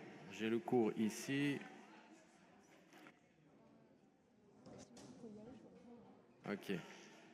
Alors, non, le CRISPR-Cas9 de façon générale, donc l'objectif, c'est de faire des modifications génétiques. Il n'y a pas de lien avec un but, on va dire, quel est le but ultime de l'expérience? C'est juste un moyen de faire des modifications génétiques. Donc, en l'occurrence, si vous voulez réparer des variations, vous pouvez le faire. D'accord?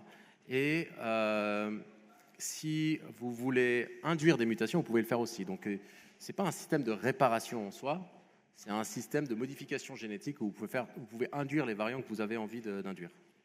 D'accord? Chez la bactérie, et ça vous l'avez vu avec Mathieu Brochet, le but là, c'est d'induire des mutations dans un génome de pathogène, le génome du phage. Ok, du coup, le ciseau ADN, il vient, il coupe, et on est censé savoir comment la mutation qu'on veut, elle se fait. Voilà, la mutation, elle va être aléatoire. C'est pas la coupure qui fait la mutation, c'est la coupure induit un système de réparation de la cellule qui vient, ok, et ce système-là, elle va faire des erreurs. Comme c'est de la coupure double brin, souvent, ce qu'il va utiliser le système de réparation chez les eucaryotes, ça va être simplement d'utiliser du NHEJ et de venir couper et de venir rassembler en perdant, en faisant des petites délétions, des petites indels. Donc voilà, c'est le résultat de la chose. Plaisir. Oui.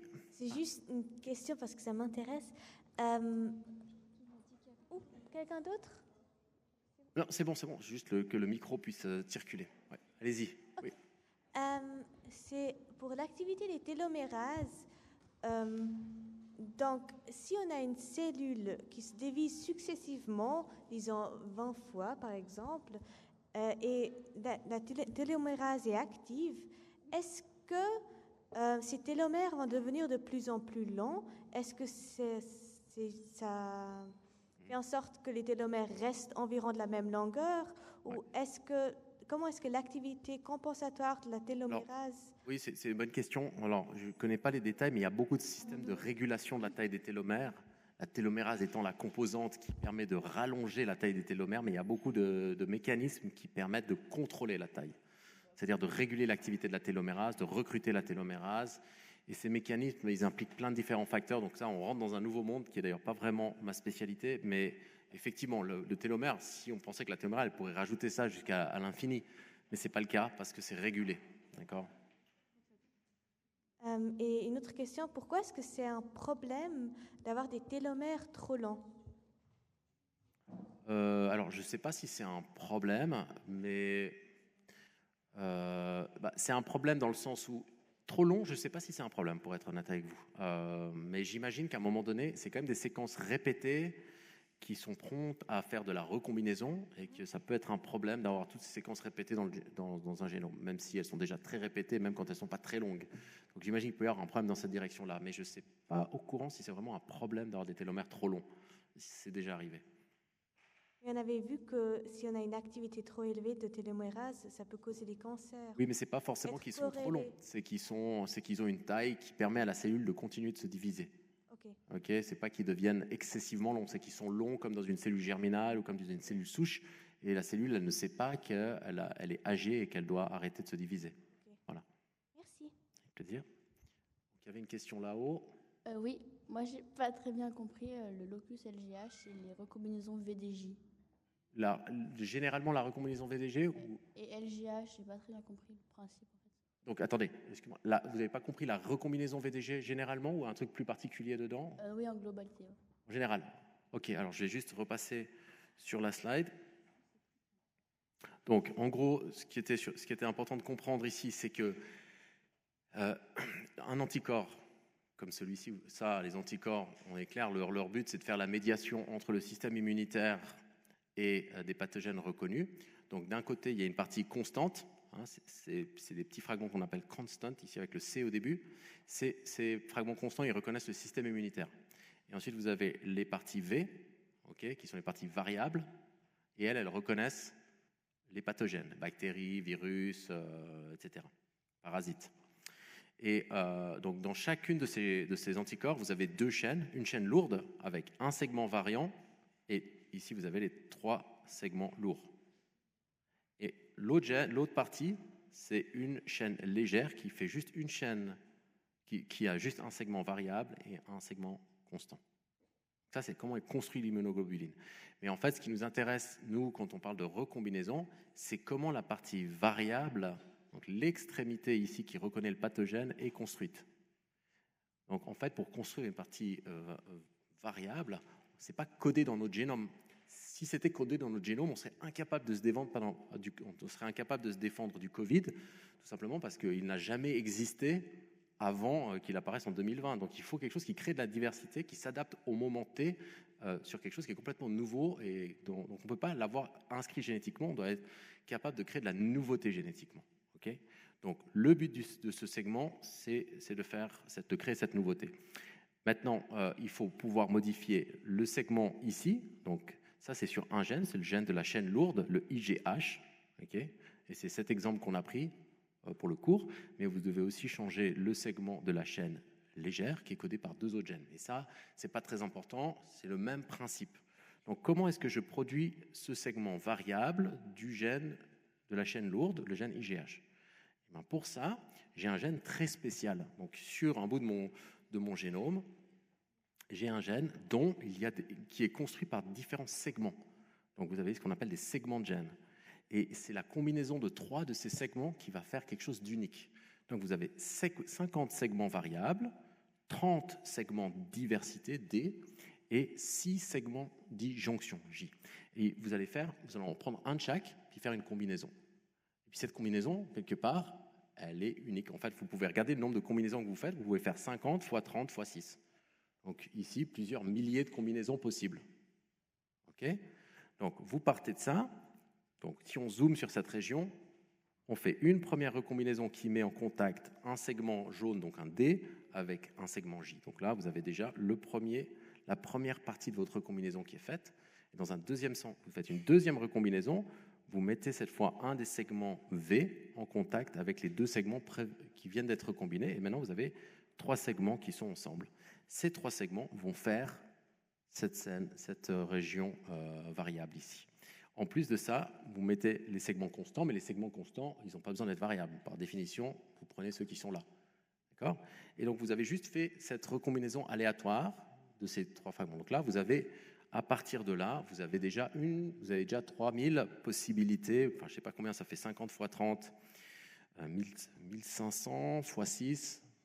Vous êtes à 6000, 7000, quelque chose comme ça. Okay. En plus de ça, vous allez pouvoir maintenant rajouter un peu des feintes. C'est que vous avez, lors de la recombinaison, la recombinaison ici, elle est faite en coupant et en remettant ensemble avec du NHEJ. Okay, vous allez introduire des petites erreurs. Vous allez introduire 1 ou 2 nucléotides. Et ça va encore participer à cette variabilité. D'accord ? Et un truc après l'autre, comme ça, vous allez arriver avec des acides aminés, des structures ici qui sont complètement aléatoires, en fait. Et en fait, vous allez juste sélectionner celle qui va mieux marcher pour votre nouveau pathogène, le pathogène qui est en ce moment en train d'infecter la personne qui a les lymphocytes qui sont en train de faire cette recombinaison. Okay ? Donc ça, c'est comment vous produisez cette diversité du segment variable. Et plus précisément, c'est la slide suivante, vous avez un segment, ici vous avez un de ces segments. Donc ici, tout ce que je montre sur cette seconde slide, c'est comment ça marche, cette partie-là. Comment est-ce qu'on recombine pour enlever toute la région qui est entre ce segment D, par exemple, et ce segment J. Alors les couleurs ne changent pas parce qu'en fait, ça vient de 2 textbooks différents et c'est un peu problématique. D'ailleurs, ça vient même de 2 gènes différents. Mais le système, il faut juste comprendre le système. Ici, c'est décrit pour une chaîne légère. Donc, c'est une recombinaison entre du V et du J, entre un segment V et un segment J.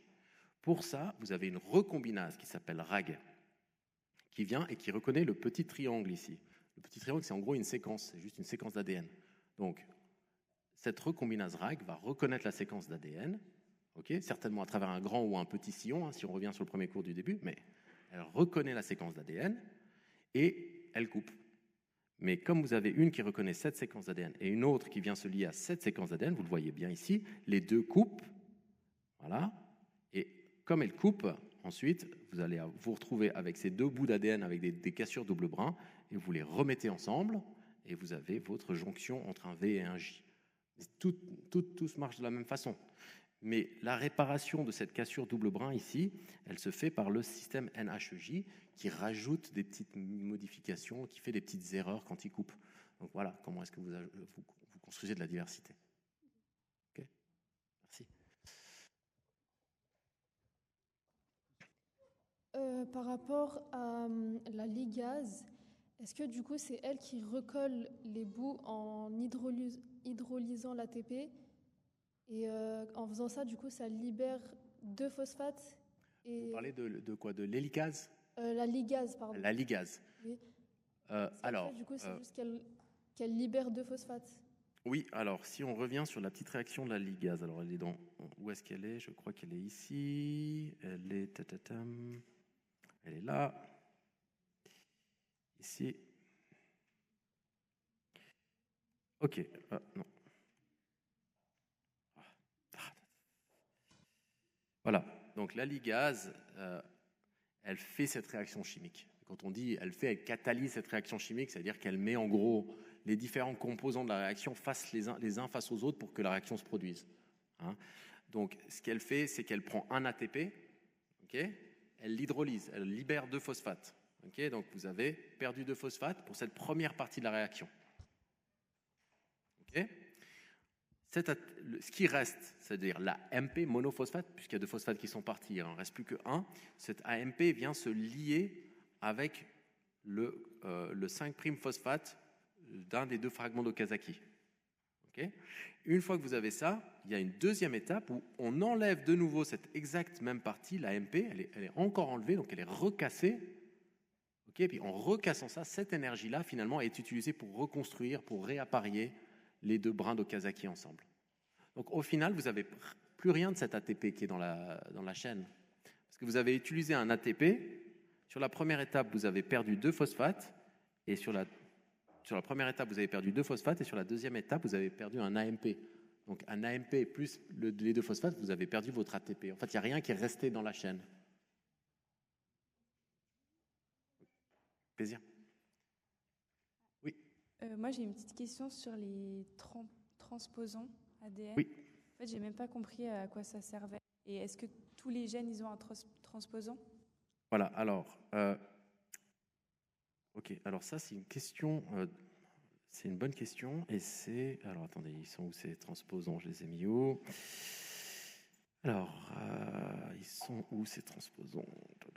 Voilà, donc les transposons, ça sert pas à grand chose en fait, c'est un peu, faut pas le voir de ce côté-là.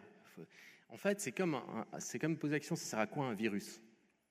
Ça sert à pas grand-chose en fait. C'est là, mais ça vit, et le seul but d'un transposon, c'est de vivre en fait. C'est comme indépendant de nous, mais le seul but, c'est de se répliquer, de se déplacer, simplement d'exister. Puis si ça arrête d'exister, ça arrête d'exister. Mais le seul fait d'exister fait que, en fait, il a atteint son but ultime, qui est de simplement exister. Bref.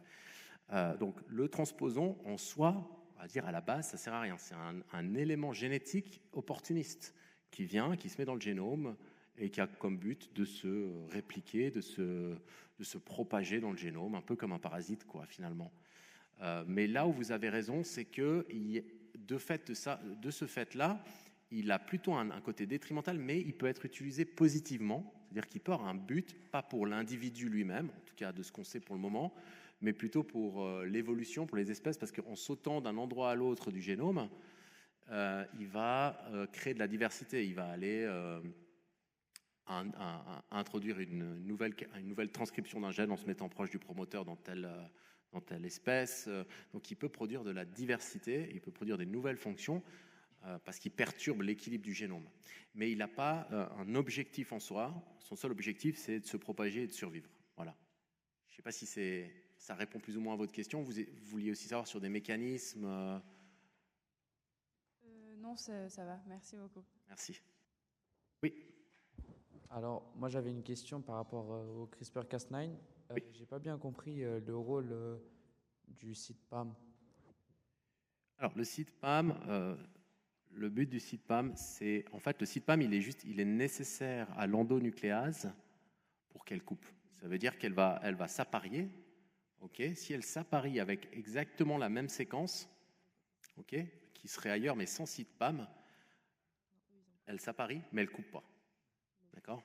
Donc c'est le signal qu'elle doit couper. Ce n'est pas juste de trouver l'endroit où elle est dans le génome, elle doit aussi avoir ce CID-PAM, qui varie d'ailleurs un peu d'un type de Cas9, de caspase, excusez-moi, qui varie un peu d'un type de CRISPR-Cas à un autre, mais elle a besoin de ce site pour savoir que maintenant il faut couper. Okay, c'est un signal en fait. Ok, merci. Et j'avais aussi une deuxième question sur la slide d'après. J'ai pas bien compris comment ça se passe avec la cassette, comment elle est intégrée et à quoi ça sert surtout. À quelle partie? Recombinaison homologue avec la cassette. Ok, à quoi ça sert? Et comment, je vois pas bien comment ça se fait. Oui, c'est une bonne question. J'aurais peut-être dû mettre un exemple. Alors, imaginons, je vais vous donner un exemple pratique. Hein. Imaginons que vous avez un gène qui vous intéresse parce que voilà, non, je vais vous poser une autre question. Je vais dire une autre chose. Si vous voulez, par exemple, illuminer un type de neurone dans un cerveau de souris parce que vous faites de la recherche, vous voulez trouver quels sont les neurones qui expriment tel type de synapse. Okay. Pour le faire, la façon la plus efficace, c'est de faire une souris génétiquement modifiée où les cellules qui ont cette synapse, qui ont ce gène-là et qui sont ce gène-là actif, deviennent par exemple vertes. Okay, donc vous allez directement les voir, vous allez pouvoir voir où est-ce qu'ils sont, vous pouvez les prendre, etc. Mais pour faire ça, vous devez faire une ingénierie génétique qui marque le gène de cette synapse en vert. Ok, donc ça veut dire que vous devez introduire au niveau du gène de la synapse un gène qui code pour une protéine fluorescente. Okay, donc si vous utilisez ce système-là, vous ne pouvez pas le faire, parce que ça, vous allez juste couper jusqu'à qu'il y ait une mutation. Vous ne pouvez rien amener, si vous voulez, dans ce gène. Par contre, avec la recombinaison homologue, c'est assez facile. Donc, imaginons que votre gène est ici. Okay, vous coupez à la fin du gène et vous donnez votre cassette. Et la cassette ici, c'est un gène qui code pour une protéine fluorescente. Okay, et de part et d'autre de la cassette, vous avez ce qu'on appelle les bras d'homologie, ça veut dire des séquences homologues, exactement les mêmes séquences que vous avez des part et d'autre de la coupure du CRISPR.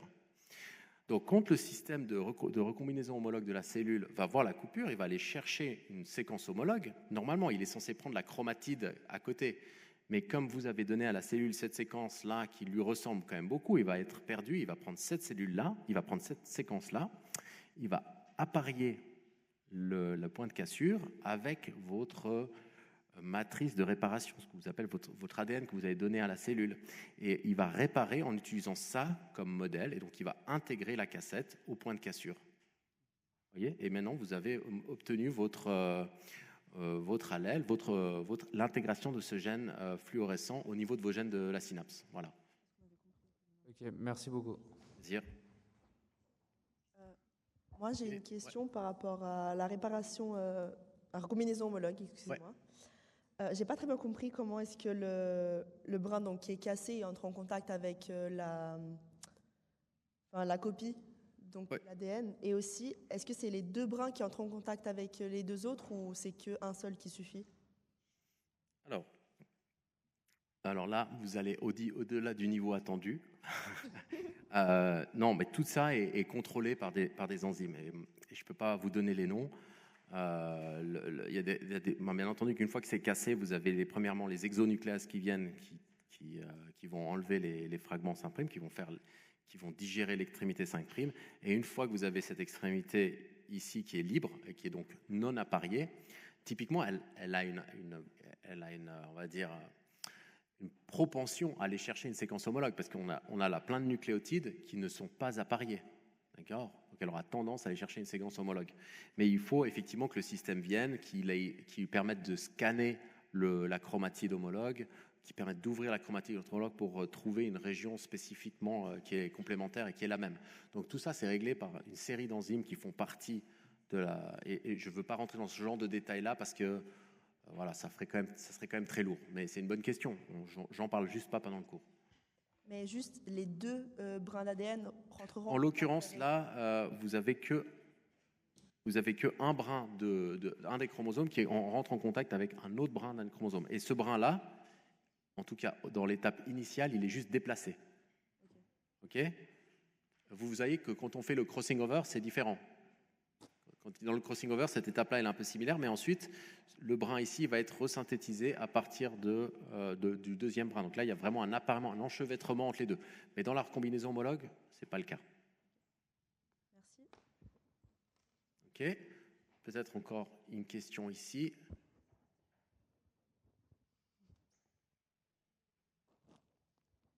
Moi, j'avais juste une question pour BER, parce que dans le cours, ça dit que ça peut réparer les cassures simples brins. En fait, ça ne fait pas juste une excision d'exon, une excision de base. Alors, le BER peut réparer les... Oui, bon, bien sûr, parce qu'en fait... Alors, attendez. BER, où c'est celui-là? C'est ça, voilà. Donc, ici, cassure simple brin. En fait, vous avez vu que dans le BER, vous avez plein d'enzymes différentes. Voilà, vous avez celle-là qui enlève la base, celle-là qui enlève le sucre, celle-là qui machin. Donc, en fait, j'ai même pas parlé de celle il y a aussi des protéines qui vont détecter la lésion, si vous voulez. Ici, c'est un C désaminés, mais ça peut tout à fait être une cassure simple brin, et à ce moment-là, vous avez votre phosphodiestérase qui vient et qui enlève le sucre phosphate, etc. Donc, c'est différents points d'entrée, points d'appel dont on n'a pas parlé pendant le cours. Enfin, c'est un peu pas tout le mécanisme, mais une partie du mécanisme. Exactement. Là, c'est pour l'entier du mécanisme, ça marche comme ça, mais vous pouvez avoir, pour d'autres trigger points, vous pouvez avoir effectivement d'autres points d'entrée, tout simplement une cassure simple brin. Après, je suis pas là, je peux pas vous répondre sur le détail de comment ça marche dans le cas d'une cassure simple brin. Mais en principe, c'est aussi ça qui peut venir. Ouais. Désir ? Alors, oui, allez-y. Et je crois qu'il y avait une question là-bas. Peut-être qu'on peut envoyer, faire voyager ce micro. Voilà, allez-y. Du coup, on m'entend ? Oui. Oui. C'est sur le séquençage. Parce qu'en fait, j'ai pas. Vous voyez votre exemple que vous avez pris. Enfin, le truc que vous avez marqué là. Vous avez écrit un truc au début du cours sur une slide au hasard. Je sais plus c'est où. Ah oui, sur une slide externe. Voilà, oui. Voilà. Ça. En fait, ce que je comprends pas trop, c'est que du coup, après les deux séquences là, elles vont former qu'une séquence. Est-ce que oui ? Oui, parce que c'est deux, exactement, c'est ça. Du coup, ça veut dire les GGTTA, ouais. Il y en a un des deux qui va partir, enfin, qui va aller quelque part d'autre. Non, parce que ça, c'est ce que vous lisez, en fait. C'est le résultat du séquençage. Alors, écoutez, je ne sais pas si vous avez un cours maintenant ou est-ce que vous avez 2 secondes encore. Ou alors, attendez. Je vais vous montrer comment on peut marcher, comment ça peut fonctionner. Disons que, à la base, je vais essayer d'aller l'expliquer comme ça. Okay. À la base, c'est ça votre séquence originale. Okay. Ça, c'est la séquence que vous avez dans votre génome. Okay. La première chose que vous faites, c'est que vous allez l'amplifier. Okay. Donc, vous allez faire une deuxième, une troisième, etc. Okay, donc, vous allez avoir plein de ces séquences-là. Attendez, je vais faire les choses bien. Un object. Voilà. Et vous allez les fragmenter. Okay. Donc, quand vous fragmentez ces séquences, ça veut dire que vous allez avoir des choses qui vont faire. Vous allez avoir une séquence comme ça, une séquence comme ça, une séquence comme ça. Okay, vous allez avoir plein de séquences différentes qui sont cassées et coupées. Voilà. Et ensuite, vous allez commencer par prendre ces séquences. Alors, disons que j'en enlève une ici pour faire simple. Et vous allez les séquencer. Okay, donc maintenant, ce que vous avez dans votre tube à essai, c'est ces séquences-là. Ok ? Vous allez commencer à séquencer, puis finalement, vous allez obtenir ces séquences que vous avez, puisque vous voulez, c'est reconstruire la séquence finale à partir de toutes ces séquences-là. Ok ? Mais vous n'avez qu'une séquence finale réelle. Vous avez eu plein de copies de cette séquence au milieu, mais vous avez qu'une. Donc, tout ce qu'il vous faut, c'est les aligner. Donc, vous prenez ça, vous dites, ah, tiens, ça va comme ça. Ça va... Ah bon, ça, c'est un peu la même chose. Ça va ici. Ensuite, j'ai... Je ne sais pas, le TTG qui va ici. Non, ça ne joue pas. Alors, lui, il va où ? Tac. Il va où ? Ou est-ce qu'il est comme ça ? Non. Est-ce qu'il est comme ça ? Voilà, il est comme ça. Etc., etc. Vous voyez ? Et puis, vous pouvez reconstruire votre séquence en réappariant. C'est ça que ça veut dire. C'est plus clair maintenant ?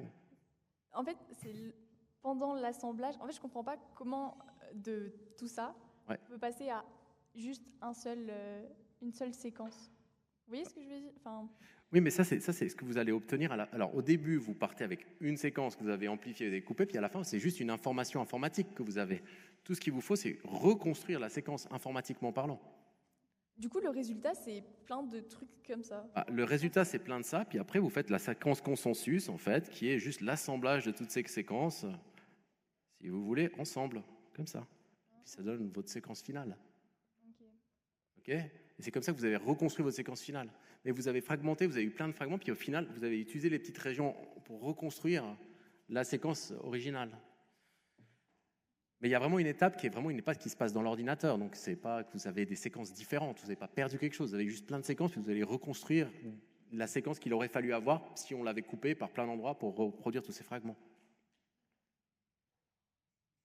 Oui. Très bien. Oui. En fait, moi, j'ai une question par rapport aux mutations d'un point de vue général et comment celles-ci, en fait, est cause des maladies.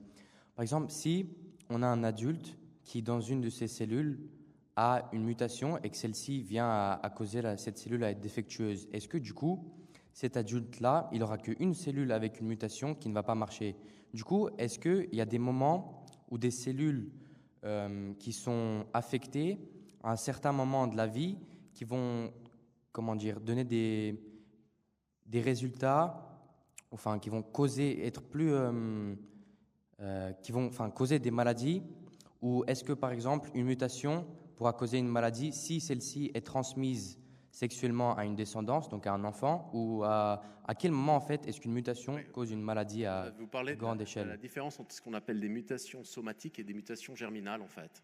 C'est classique. Si vous modifiez votre génome somatique, vous n'allez pas la donner à votre descendance. Vous avez peut-être juste une cellule. Si vous êtes un adulte et vous avez une mutation dans une cellule de votre peau, il y a juste cette cellule, et si elle se divise, c'est les descendants de cette cellule qui resteront dans la peau et n'iront pas dans vos gamètes pour les donner à votre descendance. Donc ça va être une mutation somatique. Donc elle n'affecte que vous et que les cellules qui ont été touchées par ça. Si vous avez à l'inverse une mutation germinale, c'est-à-dire qu'elle va être dans les gamètes, et là, celle-là, elle va être transférée à la descendance. D'accord ? Et elle va être dans l'entier du corps de la descendance. D'accord ? Donc ça, c'est vraiment, c'est très important de faire cette différence-là.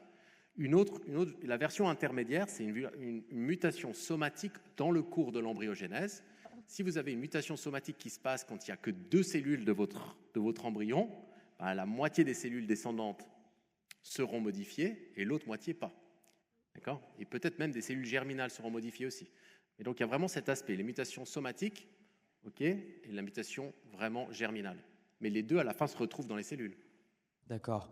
Et du coup, développer une maladie quand on est adulte par une mutation somatique, c'est peu probable. Non, c'est tout à fait probable. C'est ce qui se passe dans la plupart des cancers. Ok, d'accord. Vous allez voir en cours que typiquement, le problème du gène BRCA1, c'est qu'une partie est héréditaire. Vous avez 2 copies du gène BRCA1, une copie qui est déjà mutée. Ça, c'est la partie héréditaire.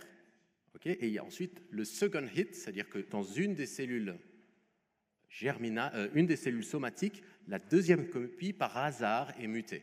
Et donc là, vous avez perdu les 2 copies dans une cellule somatique par une combinaison entre une mutation somatique et une mutation germinale. Et ça développe, comme vous le savez, le gène BRCA1, ça développe des cancers du sein et de l'ovaire. D'accord, merci.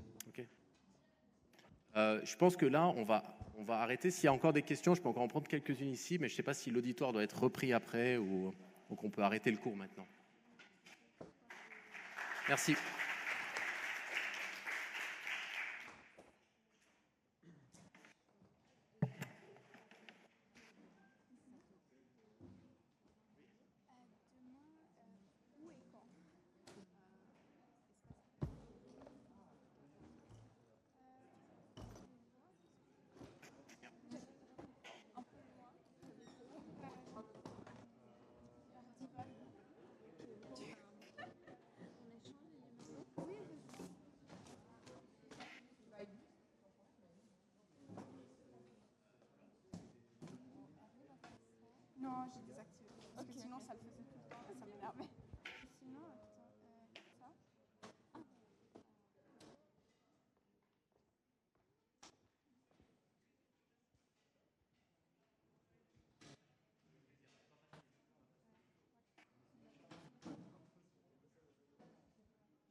réplication des fragments. Alors.